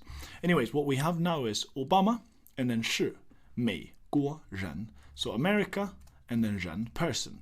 Look at that sentence for a bit and make sure you understand it to 100%, and then we may move on, and we will proceed now with a new character, and later on that will give us a new verb that we can use together with Obama and 美国人 and loads of other things as well. Here we go. Now, I was looking for a nail, but I couldn't find one, so just imagine I have one here. I'll just point at one instead. Now, nail in Chinese looks like this. And why would we learn this one then? Well, because many Chinese characters sound like they like what they represent. And that's quite interesting. So they are onomatopoeias, simply. An onomatopoeia is simply a word that sounds like what it is. So you have this character here, nail, and it's pronounced ding, ding, ding, ding, or just one, ding actually. Now a funny word with that is we'll use this ding, the character for nail, we'll use it in a bit as well to say like to book something. We'll also use it to say a nail as well, but we'll also use it to say tin tin, because this is how we make up Chinese or English names in Chinese. We would simply take a character that sounds similar to the English version of it, and then just say it, just say the word in Chinese with a Chinese accent. So Tintin, all of our favorite cartoon guy, he would be Ding Ding in Chinese. This actually gets really cute, or with Ding Ding it doesn't get too cute probably, but there are other names that sound very, very cute indeed. So now what I want to do is show you some Chinese versions of English names. Take it away, Chinese people. 哈利波特、 Harry Potter, 比尔盖茨、 Bill Gates, 妮可基德曼。 Nicole Kidman. So the reason why we're learning this nail character now is, well, first of all, I guess, I hope at least we're having some jolly good time learning this because it's fun. But secondly as well, we will start using this character, the nail thing, as a building block. And it'll be very useful and very easy to understand as well. So that will come up in the next few videos. Now here is another very, very useful building block. Just like the, do you remember the drop, or just like the stick? This one will just be a building block. It will never be used as a character, as a standalone character. Now it looks like an eye for information, basically. Now every time we see it, it'll have to do with information, so we can just think of it like that. It'll also have to do with information or like language as well. Okay, so that's very interesting indeed. And using this as a building block now, we'll put it together with the character, or the nail character. We'll put those two together, and we keep the pronunciation because the sound part comes from the nail character, from that building block. So then we get ding, ding with a fourth tone, ding, ding, ding. It sounds something like that. Ding, ding. It doesn't sound something like that. I'm very confident that it sounds like that. Ding. And then we get the information, because what you're doing is you're nailing something down with information. And what this character means now, the whole character pronounced as ding, means to reserve or to book something. And very useful indeed. So we can see it every time we want to book something, a flight, a room, a table, a restaurant, we'll always use the word ding, ding. So there you go. This nail, or the Tintin guy, turned out to be useful after all. Now please remember this ding character because of two reasons. First of all, the ding, or the actual ding, the nail inside of it is useful, and we can use that one on its own and in different contexts as well. But also, if we take out the information, the I there, that is not pronounced on its own because it's not a standalone character, it's just a building block, that one will be particularly useful. And I look forward to showing you how we can use it in other contexts as well. I'll see you in the next video, and I'll actually already start or continue using the nail character in that one. Very exciting. Now this character right here is hand, actually. It'll be very, very useful on its own, but also as an idea part for anything that has to do with manual labor. It just looks like a bunch of fingers sticking out from it, no? It's pronounced shou, shou, shou, and we can see it here and here as well. And this building block, we can call it now, will be used in so many other characters and more complex characters as well. Now, one thing that I'd like to show you now is not using this as a building block, but as a standalone character. We have shou, shou. We can see it here as well. It means two hands. No, actually it doesn't mean two hands, it means second hand. So anything that is second hand would be shou, and that makes a lot of sense. It's literally the same word that we use in English as well. Very useful, no? So now we just learned hand, we paired it together with two, which we learned earlier on in lesson 1. And now we got a new word. Very exciting, no? Now I'd like to just go through this hand character again, but now in this case it's actually a bit squished. Can you see? This is interesting because the hand can actually have a smaller version of itself as well. That can be applied to many, many other characters as well, where you realize that, oh, this character is a bit too large and I want to combine it with another character and use it as a building block. But then it's a bit too large for that simply. So in this case, what you do then is you just squeeze it up a little bit. So you can see it, for instance, on the door here, it means to push and this one means to pull.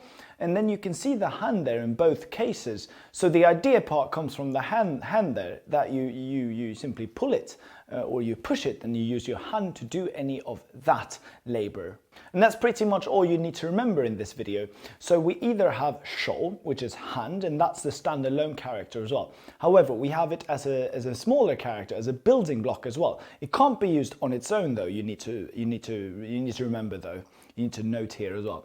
This character cannot be used on its own, so I won't even pronounce it as shou. This character pronounced shou.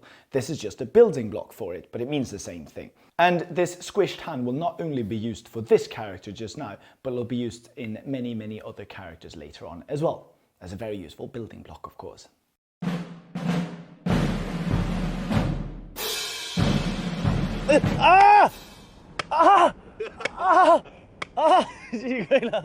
So now we're going to learn this word here. It means to hit, but it doesn't only mean to hit something, it also means to play any sort of sport as well.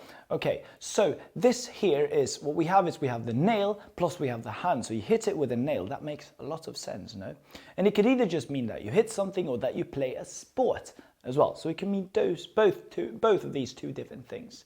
Now, let's look at the pronunciation a little bit, because da is how we pronounce it. Now, it's not exactly the same. They're not even very similar, I'd say, but still, it's not a huge stretch to call the little ding, the little nail character, the sound part of this character. So I think that the sound da came from the sound part in it, which was ding. Ding gave birth to da, simply. And this means to hit or to play any sports as well. Da, da, da. I'll give you more examples in future lessons of how to use it. But for now, you can just use it as to hit something. I want to hit you so badly. Ooh. But that could also mean that I want to play sports badly with you, I guess. As the last thing in this lesson, I'd like to teach you how to say goodbye. Now, in Chinese, they've just taken it completely from English, but they repeat it because once is not enough. So they say bye, but then they say it twice. So it's bye-bye, bye-bye, bye-bye. There we go. Now, this character is quite interesting if we look at it. On the one side here, we actually see the hand, because we're probably waving at someone going, oh, bye-bye, bye-bye, good to see you, bye-bye. And then the other part is actually quite difficult to explain, and we won't see it in, actually no other character, so we don't even have to try and come up with what it means or anything like that. It's just a weird building block that we'll see this one time. So this, either way, this character is pronounced bye, and it means goodbye. So whenever I say goodbye from now on, I will say thank you for watching, goodbye. And in Chinese, that would be 谢谢收看, bye bye. So yes, that's it. I'll say bye-bye to you, and really good job on finishing this entire lesson. Bye-bye. Bye-bye. Bye-bye. Bye-bye. Bye-bye. Bye-bye.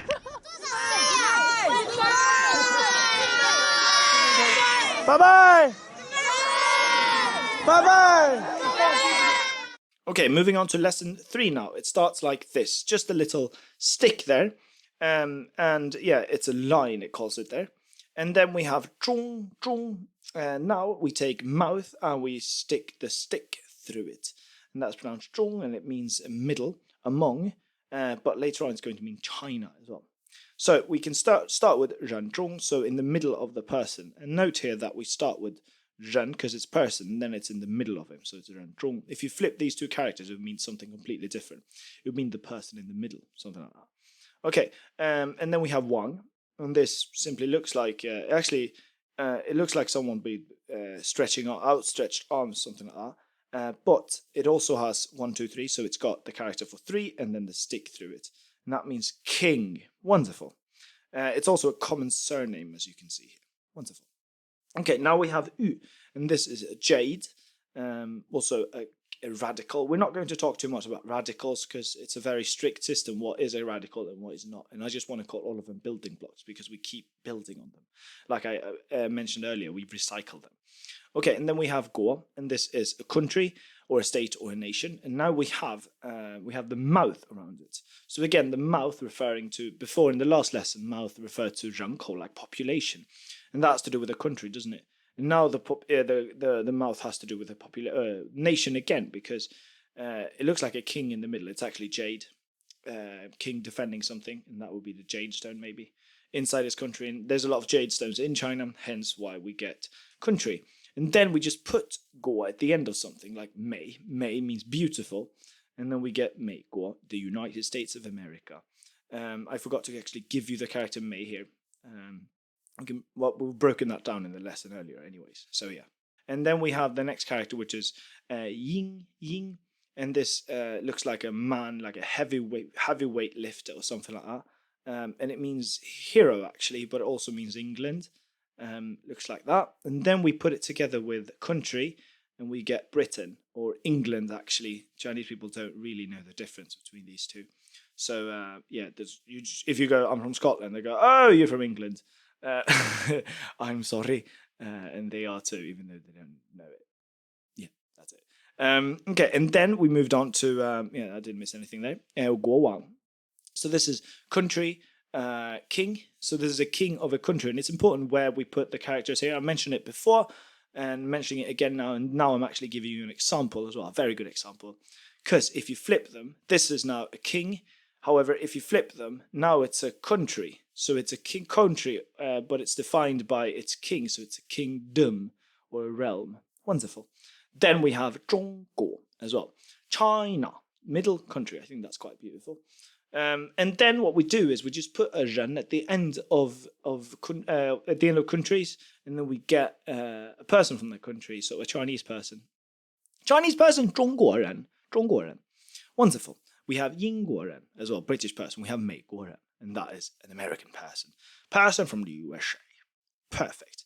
Perfect. And then we have 是, which is our, yeah, if I'm not mistaken here, it's our first verb in Chinese. Wonderful. And this one means to be is are or am, also in past tense. We'll talk more about that later. So it's the sun or day on the top, and then in the bottom, we'll talk more about that later. It looks like the character for stop, which we'll talk about later, as I just said. Okay, but basically be. And then we have this, looks like a nail. It's pronounced ding. And looks like, yeah, you see nail here. It does, however, officially means a lot of other things, but I just want you to pay attention to this. Actually, anything T-shaped later on, like a T-shaped intersection, we'll be using the ding character as well. And then we can actually form a very simple word, which is ding ding. Hopefully we don't get sued for trademark, what do you call it, infringement here. Because we're using his name. But it's Tintin. I think that's quite easy. I don't know why there's big capital T there. Anyways, it's quite easy to relate to. So ding ding, ding ding, Tintin. Okay, and then we have information. This is speech or information, basically. We'll see it on the left side mostly of many characters. Here we go. This is ding. Actually, if you allow me, I'll go back now to when we learned one of our first characters. This one. This was 谢谢. And you see on the left side here, we actually see the information a lot, because I guess if you're civilized, if you're an informed society, you will thank people. If you're not informed, not civilized, not educated, you will not.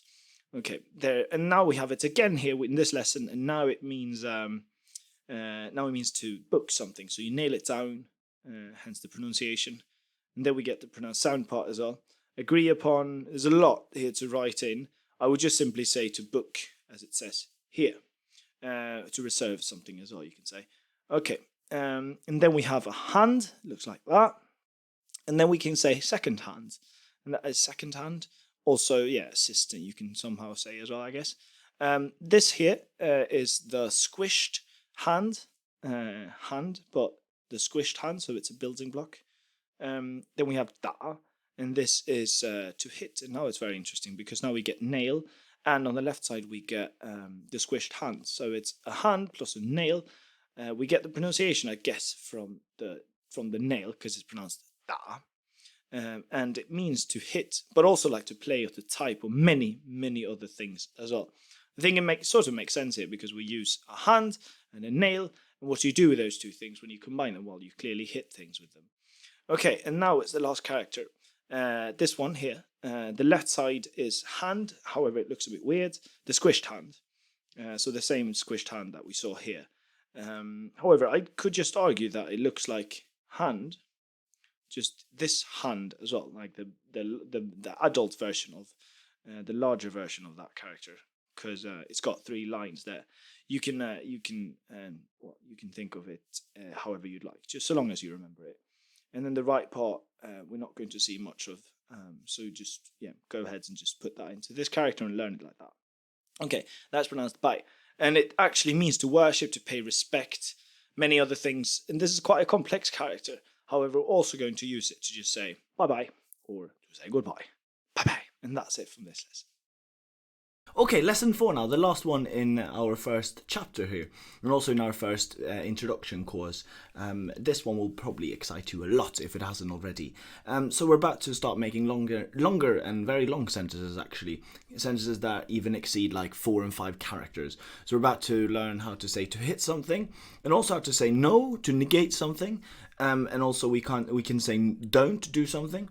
We're also about to learn how to say no need to thank you, or thank you and no need to thank you, and also how to ask questions, also how to negate questions, and also all of this is going to lead us to being able to have a complete conversation completely in Chinese, both spoken and written. Wonderful. This one here, WO. It might look a bit complicated, but that is fine, because at this point, hopefully, I've equipped you with enough understanding of Chinese that you know exactly how to approach a character. What you should do is look at it and go, oh, it looks complicated, but I can handle this. Let's break it down into 2 parts. Let's split it in the middle. And on the right part, we can start with the right part. What's actually here is something new. It's this one, and I wrote YI, but we're not going to pronounce this character on its own. We're just going to use it like a building block. The next part, though, is this one. It doesn't just start with this one. You see it actually has 2 lines, but we'll start with this one and understand this one and build it up to this one. It's not very complicated at all. Again, let's ignore the pronunciation for both of these. So this one, actually, if you look it up in a dictionary, will say a little dagger, but let's not make it complicated because we won't use it on its own. So just make up the simplest way to remember it by. And so I think if we just call it a sword, that will be enough. Yes, we are going to be corrected on that if we look it up in a dictionary, but a sword is more or less a dagger. So yes, I think we can stretch for this one. Sword. And then this one, what we've done here is we've actually added a little stroke there in the bottom there, as you can see here on the bigger character as well. And here we can still call it a sword. This one is not going to be used either on its own, but we can call this one like a bigger sword. You see, it has one more stroke. It's a more fierce sword. A bigger sword simply. And this is all I'm going to put down on this side. Also, I think this is like Domino Chinese 3.0 now. It means that I've recorded this entire course 150 hours, I think at least twice. And the other 2 times that I recorded it, I broke down the sword and bigger sword a little bit more than I'm doing right now, but I realized that it's not necessary, so just trust me on this one. But what's funny though is I can show you how I ran around in my old apartment in China trying to teach you this word. You can see it here. Feels so good.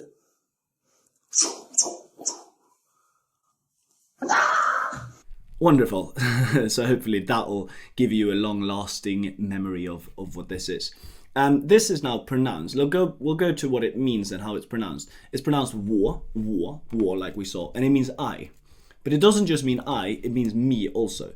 So this, I could break this down further for you, but it's better when we get to examples. Basically, subject and objects.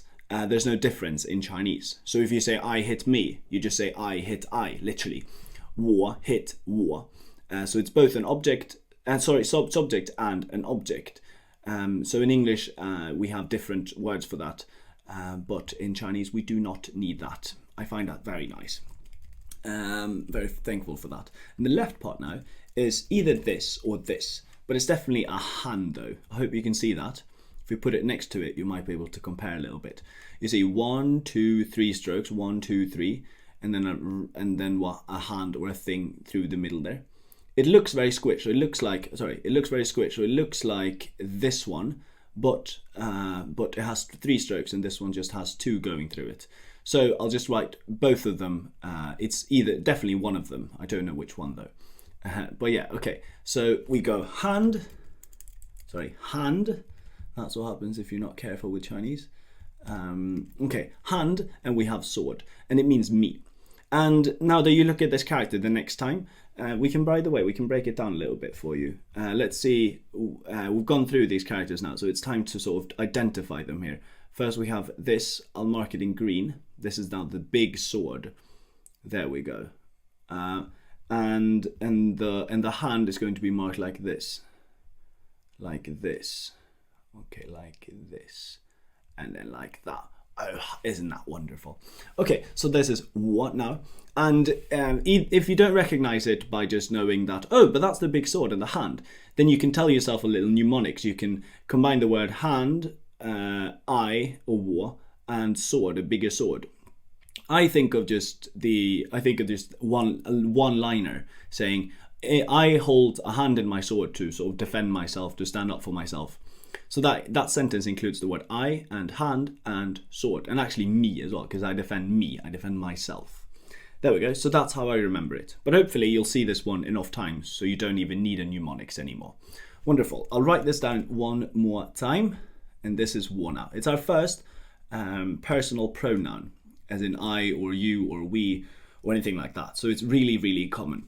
We can hear Anne say it here as well. Good luck, Anne. 我。 Thank you very much, Anne. So this is war. And I'd like you to tell me now how to say I am, if you're British now, or English. If you're British, Chinese people might think you're English, but it doesn't matter. I'm going to go with British. So I am British. How would you say this now in Chinese? Good luck. This is a very, very good sentence, especially if you are British then. 你好，我是英国人。 Yes, 我是 I am, and then we just say 英国人，我是英国人。I am British.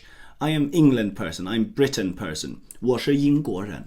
Wonderful. So we've said our first little sentence with no other things involved, no Obama or no Tintin or anything like that. Just I am English, and that's going to be a very common thing to say. That was my friend Lorna, by the way, who said that. She is my very good Scottish friend, so she is actually British in China. Wonderful. Thank you, Lorna, for that. Now I'd like you to tell me how to say, let's go with war still, but then say hit, so change the verb here, and then we'll go with Tintin. I hit Tintin. How would this be now? I want only Chinese characters. Good luck. 我打钉钉，我打钉钉。 Yes, wonderful. We would say 我打钉钉, 我打钉钉, I hit Tintin. What a wonderful phrase to be practicing with. Now note as well, now that you're seeing an entire sentence, note that Chinese doesn't have or doesn't add any spaces in its language. It's a bit weird, you might think, but when you have a comma or when you have a punctuation, then there will be automatically a little space added there. Otherwise, you don't have any spaces at all. So really the only use for the space bar or the space button is to simply just choose when you've chosen a character that you want. Once you've written the pinyin, you press enter or you press space, and then you choose that character. Otherwise, there's no need for that little space bar in Chinese, actually. Quite interesting, no? Anyways, let's get back to the sentence then. It was 我打钉钉, 我打钉钉. Fantastic, no? So now I'd like to talk about this character here. It's actually quite interesting. What it means is oh, simply oh. So it literally translates to the O and the H that we use in English as well. And just like they have haha in Chinese, they also have the exact same word as O in Chinese as well. And that would be this one. Now the pronunciation comes from the character 我, as in I, inside it. Can you see that one? Can you spot it? It's got two different parts in it, two different building blocks, this character. The first one being 我, the big one, and that's the main chunk of this character here. And that is what paves way for the pronunciation. So 我 became o or o. It can be pronounced in two different ways. It just depends on the context, I guess. The two different tones there, either up or down. Now the next part would be the ko, and that would be the mouth. That doesn't help us with the pronunciation necessarily, but it does help us with the meaning, because O is something that you exclaim. It comes from your mouth, just like when you were laughing, haha. Now we also have the sound you make. Maybe you're astonished by something, so you say oh using your mouth.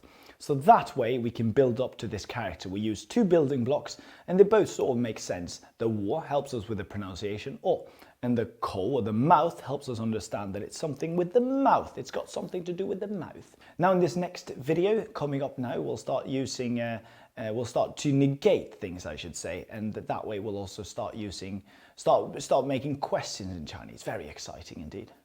It's time for no, and it sounds like this. 哦，不， Yes, yes. So bu here, bu is how we say it, and if you look at the character, it actually originally meant a person. It looks like a person almost, with an umbrella head there. And then we've got a roof on top of him because it illustrates that he can't fly. He's incapable of it. Humans are incapable of flying. So just a big no-no on that one.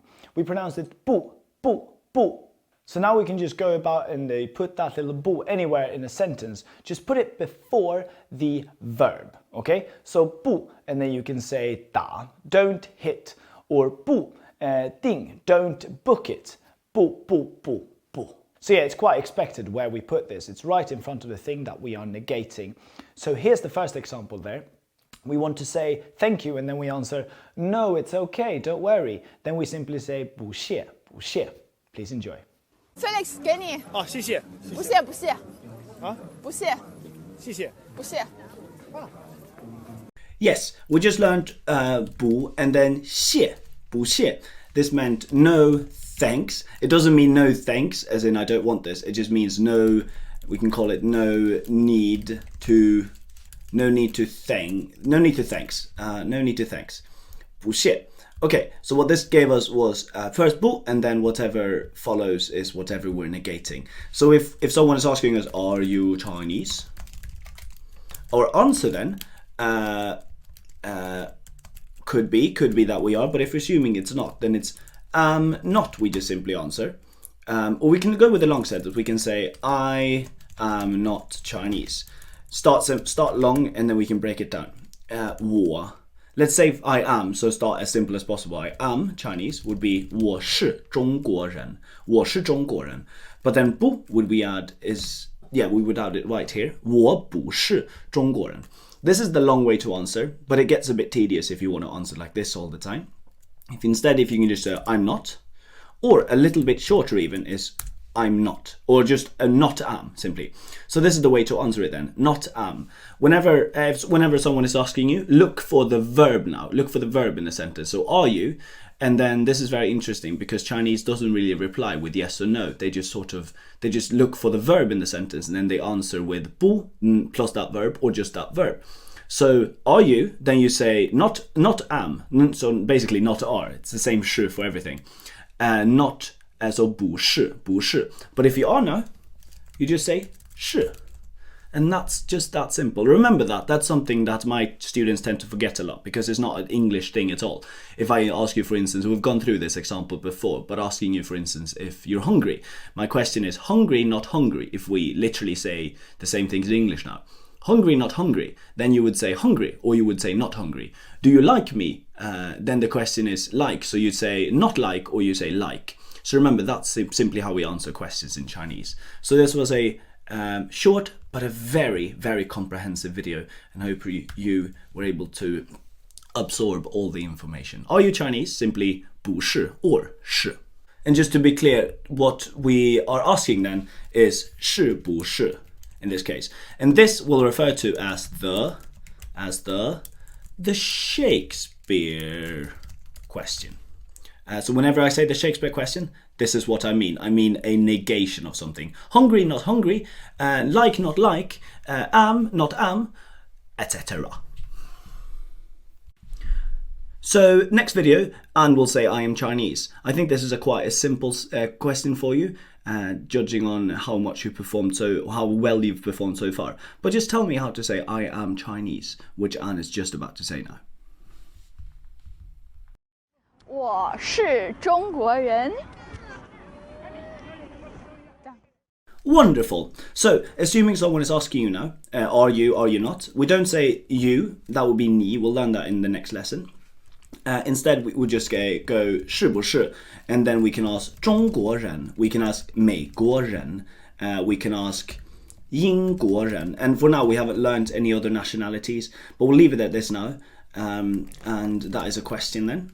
And then if you know your own country, you can add that in right in this little space here. Okay, and the answer there would just be 是, the short one, or you could say 我是, or you could say 我是中国人, and that is what Anne just said there. Wonderful. Now we can also say, instead of saying 我是中国人, we can go through the other nationalities as well, so you can hear them. Because this is something that, if you are from America now, you will definitely have to say this. 我是美国人. 我是美国人. 我是美国人. Next one is 英国人, English people, or British. 我是英国人. 我是英国人. Wonderful. We'll hear Anne say all of this as well for you. Good luck, Anne. 我是中国人，我不是英国人，我不是美国人，我是中国人。 Now this character here means food, but it's a building block and we won't use it on its own. You can see it's already been squished to the side there. So we'll use it in this next character, and this next character is pronounced Sounds very funny indeed. And it simply means hungry. So what you have there is you have the sound part coming from 我, as in I, and that's the building block inside of it. And then you have the idea part, which is taken from the food, because it means hungry. Wonderful. So have a listen to this now. It's one of my favorite words in Chinese. It sounds a bit caveman without offending anyone, hopefully.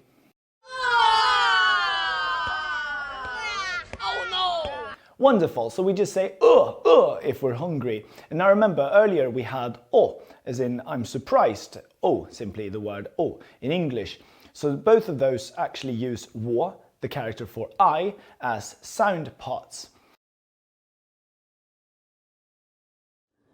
你的肚子饿不饿？饿不饿啊？好饿，好饿，我快饿死了，好饿。 Wonderful. 是不是 is a Shakespeare question, but it doesn't have to be 是. It can be hungry. Hungry. 不 hungry. And this is now Chinglish. I hope you can acknowledge that. This is nothing we can say in either language, but it helps you understand and see the structure here. Hungry, 不 hungry.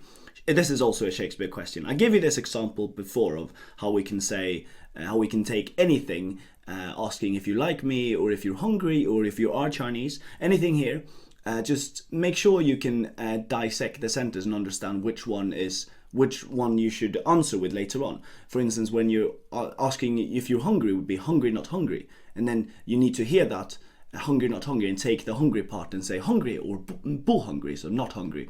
And now we just learned the word hungry, so we'll go with that one now. We'll go, just like Anne said now. So like Anne just said, but she didn't just say that, she said hungry, not hungry. So that would be 不饿. A wonderful little expression. So let's see now. Anne has just said it. Now I'll ask Anne and we'll see what she has to say. Anne, are you hungry or not? 不好吗？安，你饿不饿？饿不饿？饿不饿？我有。Here, banana. Here. 你饿不饿？饿不饿？饿不饿？Oh, she's hungry. I have food. Eat my food. Okay. 不要。 So next up we have this little character here. It's so incredibly useful. It's pronounced 要, and what it means is to want something. It's actually later on going to mean to be going to do something as well, to be about to, or to sort of like to have to. But for now, let's just talk about it as to want to do something. Okay, so if we look at the character itself, down in the south, down in the southern regions here, we have a woman actually, and the north part of this character actually is west. So you can think of west plus woman plus want. So everyone wants a woman from the west, and I think that's quite a common mnemonics to help yourself remember how to remember this character simply. So yeah, you pronounce it 要, and it means to want something. So if you want to negate this now, you can say 不要. Note here that we don't say 不要, we say 不要, because the 要 has a fourth tone, so it just sounds weird if we say 不要. So we say 不要 instead, and that makes it sound a lot better. So just like we would say I'm not hungry, 不饿, we would also say 不要. And now remember, just like we said, are you hungry or not? We can also ask someone, do you want this or not? And that's something very common when you walk up to people, or when people walk up to you on the street and they want to sell you something. They show you a really nice copy watch and they go, 要不要? 要不要? 要不要? 要不要? And here's a vintage video of that. I hope you're not tired of vintage videos just yet, because I find they bear some sort of a value to me, and it's quite nice, and I wasn't able to replicate the fun we had creating this video. So please enjoy. This is me walking on the street being offered different things, and they ask me 要不要, and I answer either 要 or I say 不要, whether I want it or not. 要不要？要不要？啊！不要不要不要不要不要不要不要！要不要？要不要？不要啊！不要不要不要不要不要不要不要不要！要不要？这个要。好，给你。哦，谢谢。哦，要。No， 不要不要不要不要 No， 不要。要不要？不要。I don't know really. I don't know. What is this? What is this? This is 巧克力 Oh, look! chocolate. This is what? 巧克力 Huh? 巧克力 Oh, chocolate. chocolate. Oh, Yeah. so this is interesting. We'll look at the characters now, or in the next video actually. For now, what we need to do is say this word again, please. 巧克力 So that means chocolate, Yeah. and that is what this is. So in Chinese, just like we did with ding ding, like tin tin, we try to mimic the words in Chinese. Then new words, especially that were not invented earlier in Chinese. Then you just try to take characters that sound like chocolate. Yeah. And so you say not 巧 chocolate. 克力 You Yes. say 巧克力 now chocolate. 巧克力. Wonderful. So there'll be loads of examples later on as well. But now we'll work with 巧克力 a lot with the examples that we're making now when we start making sentences in Chinese. 巧克力. 巧克力 No, my 巧克力. My 巧克力. My 巧克力 My 巧克力. My 巧克力 Wonderful. So this word now is 巧克力. So it's 3 characters. 巧克力. So it's quite difficult to actually learn, but we're not going to focus too much on the characters. Later on we'll do that. And also each character here as a standalone character is very common, but we'll only be talking about that much later on in the course because they're not too simple to use on their own. However, 巧克力 obviously quite a useful word indeed. Now, if you want to ask someone, do you want chocolate? Then how do you think we would say that then? Skip the do you. Simply say want, not want chocolate. Please enjoy, please help me think about that and then enjoy how it's said in the video where it's said in.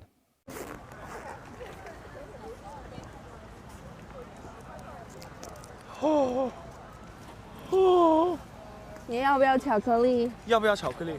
要啊，要啊。哇。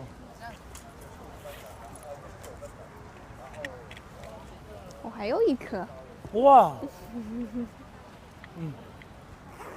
Yes, thank you very much, Vivian. That was 要不要巧克力? 要不要巧克力? Then we can answer with the core of the question, which is 要不要? We can either answer with 要 or we can answer with 不要.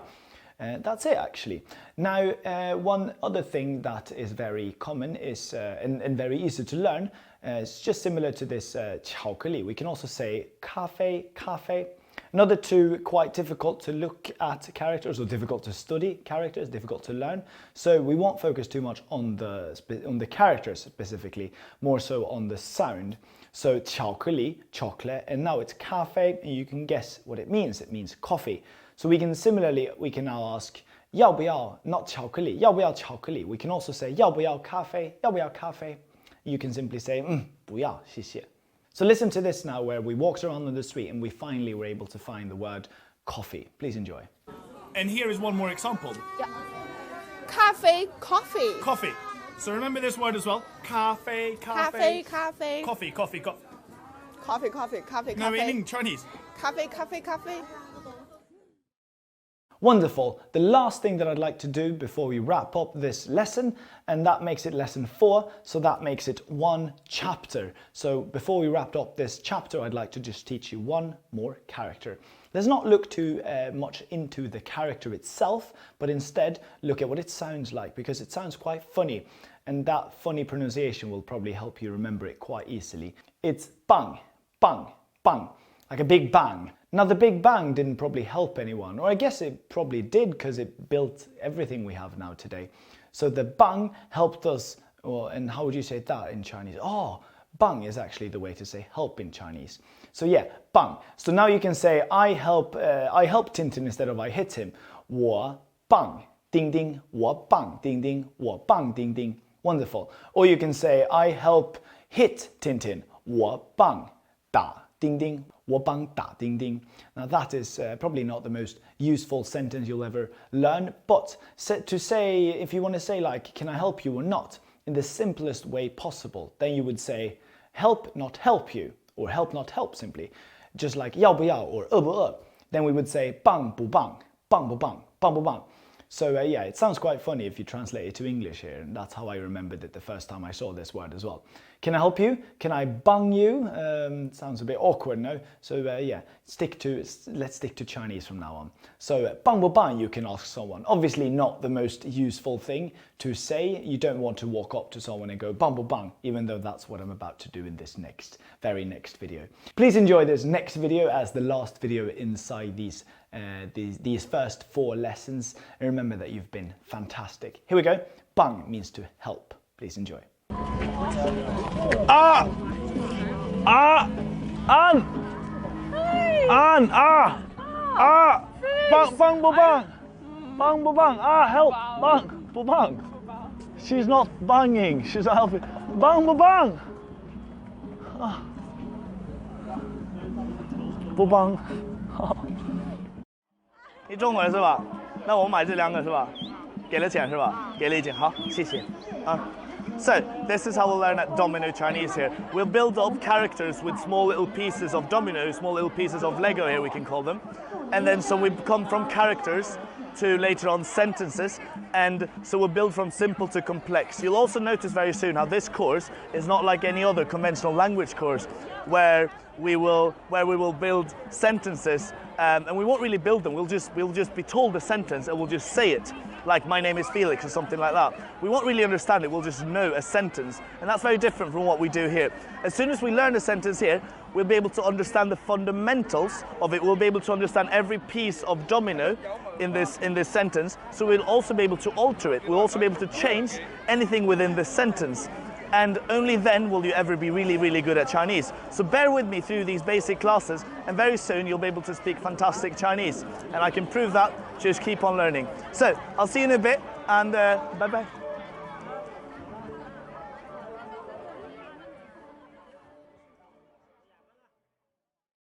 Okay, so lesson 4 now, very exciting indeed. We'll start with this one.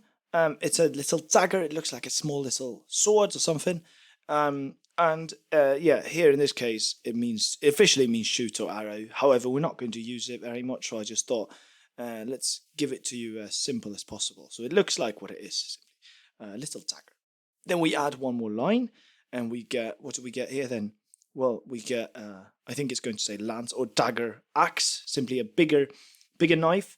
Sorry, I just switched to this instead. It's another flashcard set. It's got the same content, it just looks a little bit better, and it's giving you the pinyin as well.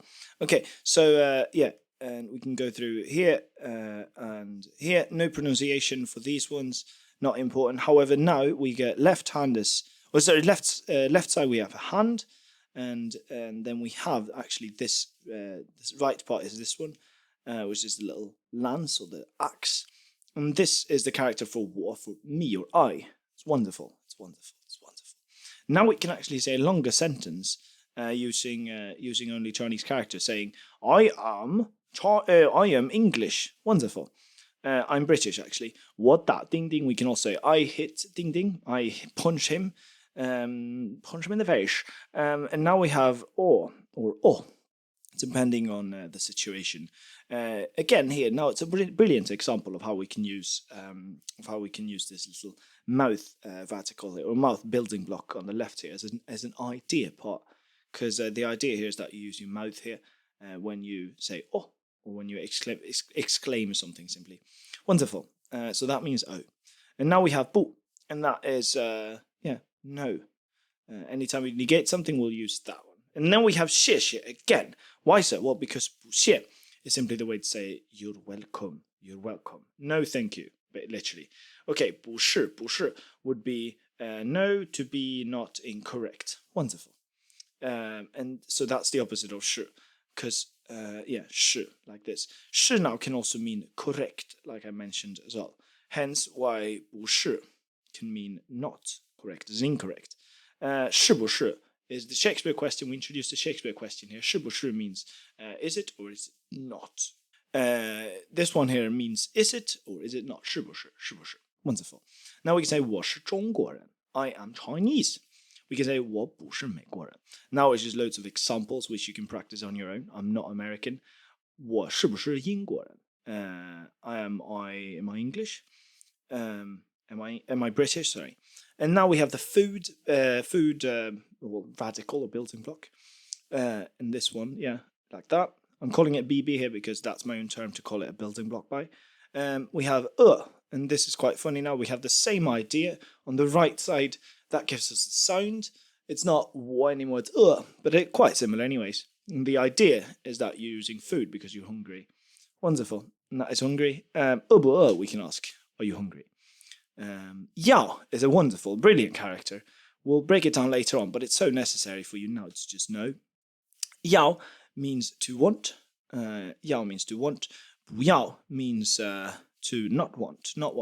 Now we can form the Shakespeare question. We can say 要不要? Do you want it or not? Do you want it or not? Now we can say 巧克力, and that means chocolate. It's a Chinese, it's a borrowed word from English. That's why it sounds so funny. The three characters are quite difficult, but I thought the word is fun enough for you to have to learn. 我要巧克力, so I want chocolate. Also note this should be a fourth tone. Now we have cafe as well.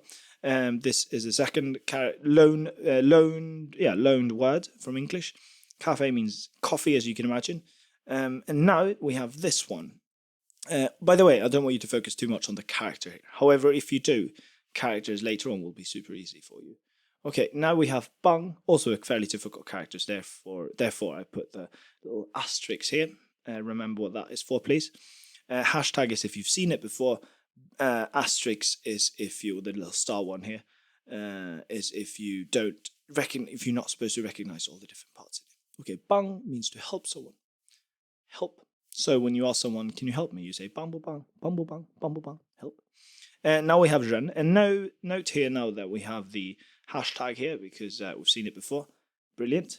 And then that. Oh, sorry. This is actually lesson 5. We can stop here. Sorry, I just got carried away there. Brilliant. That is me celebrating. That is because you deserve a celebration. You've done only a few hours now, but you're already about to read a complete text, a complete story in Chinese. Fantastic, fantastic. What's important now is not that you're able to speak or read Chinese fluently after just an hour or two. That's almost impossible. Instead, what's important is that you are able to understand Chinese and your foundation is already laid out. So with this foundation now, we'll start building quicker and quicker. One, because we know how to build. And the second thing is because we can use the things we've built on. So the further we go, the more tools we have, the more pieces of Lego we have, and the quicker we can build, which is fantastic. And I can tell you that after only 100 hours in this course, we'll actually already be able to start speaking completely in Chinese. I'll be giving you instructions completely in Chinese. That's fantastic, isn't it? Okay, so what we'll do now is I'll just go ahead and leave you over to me again, but in another format. So you'll read a story now. I hope you're excited. Good luck. Hello! Hello! Welcome to story time. Welcome this is to chapter story time. 1. Chapter 1. What about Wang? What about Wang? And let us tell you a few things about story time.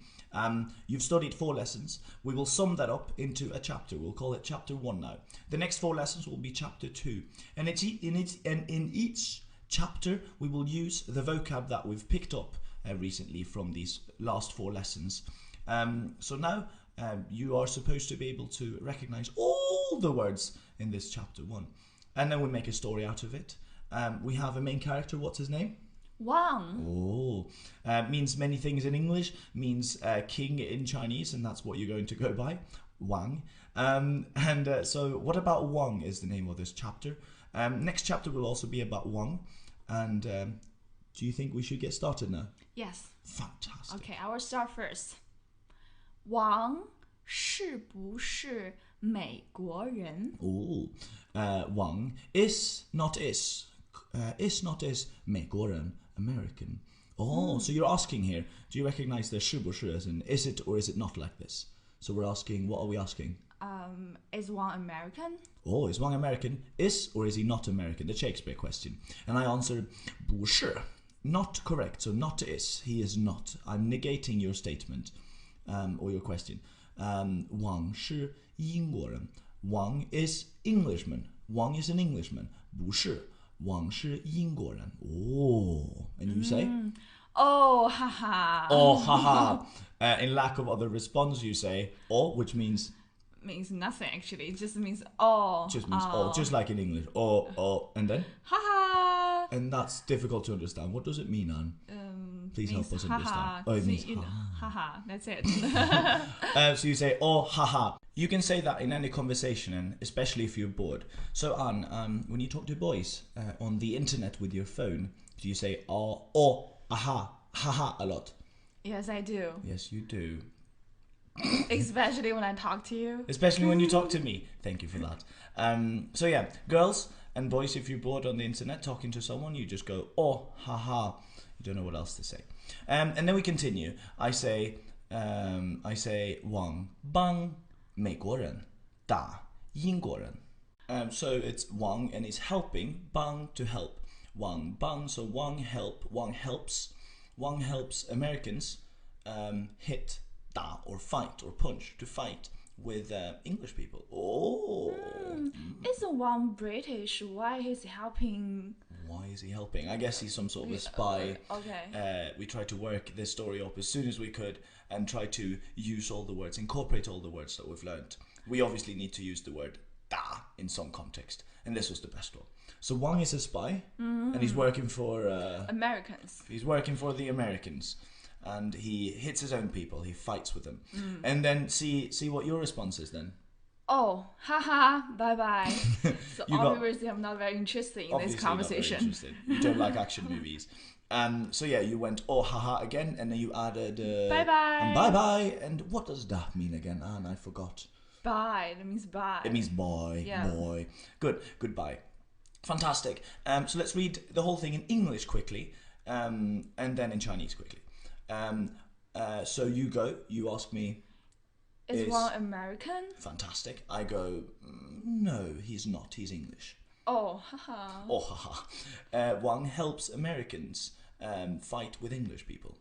Oh, haha. Bye bye. Oh, you said that in English, but in Chinese as well. So let's do this in Chinese now. Sure. Are you ready? One quick time, and that will be enough. Actually, you ready? Yes. I'm ready to. 王是不是美国人？不是，王是英国人。哦，哈哈。王帮美国人打英国人。哦，哈哈，拜拜。Bye bye. Fantastic. Little applause here. Fantastic. So you've read this entire text, and I think that's beautiful. It's taken you, what is it? Only 2 hours. Only 2 hours, and now you can already read this. I hope you feel fantastic. You should be. Yes, about yourself. Next chapter will be even longer, because obviously in that chapter 2 then we'll use everything from chapter 1, all the words from lesson 1 to 4, but also from 5 to 8. Oh, so 8 lessons there. And then so exponentially here we will see all the chapters and growing and growing and growing. So I think in the next chapter we might even have 2 pages to look forward to. So read this one on the metro now, show it to everyone and say, this only took me 2 hours. Hashtag Domino Chinese. Domino Chinese, yes. And we would be very, very thankful, and we would not da you very much. Thank you for that. Do we have any last beautiful words, Anne? Bye bye. Or 1, 2, 3. Oh, ha ha, bye bye.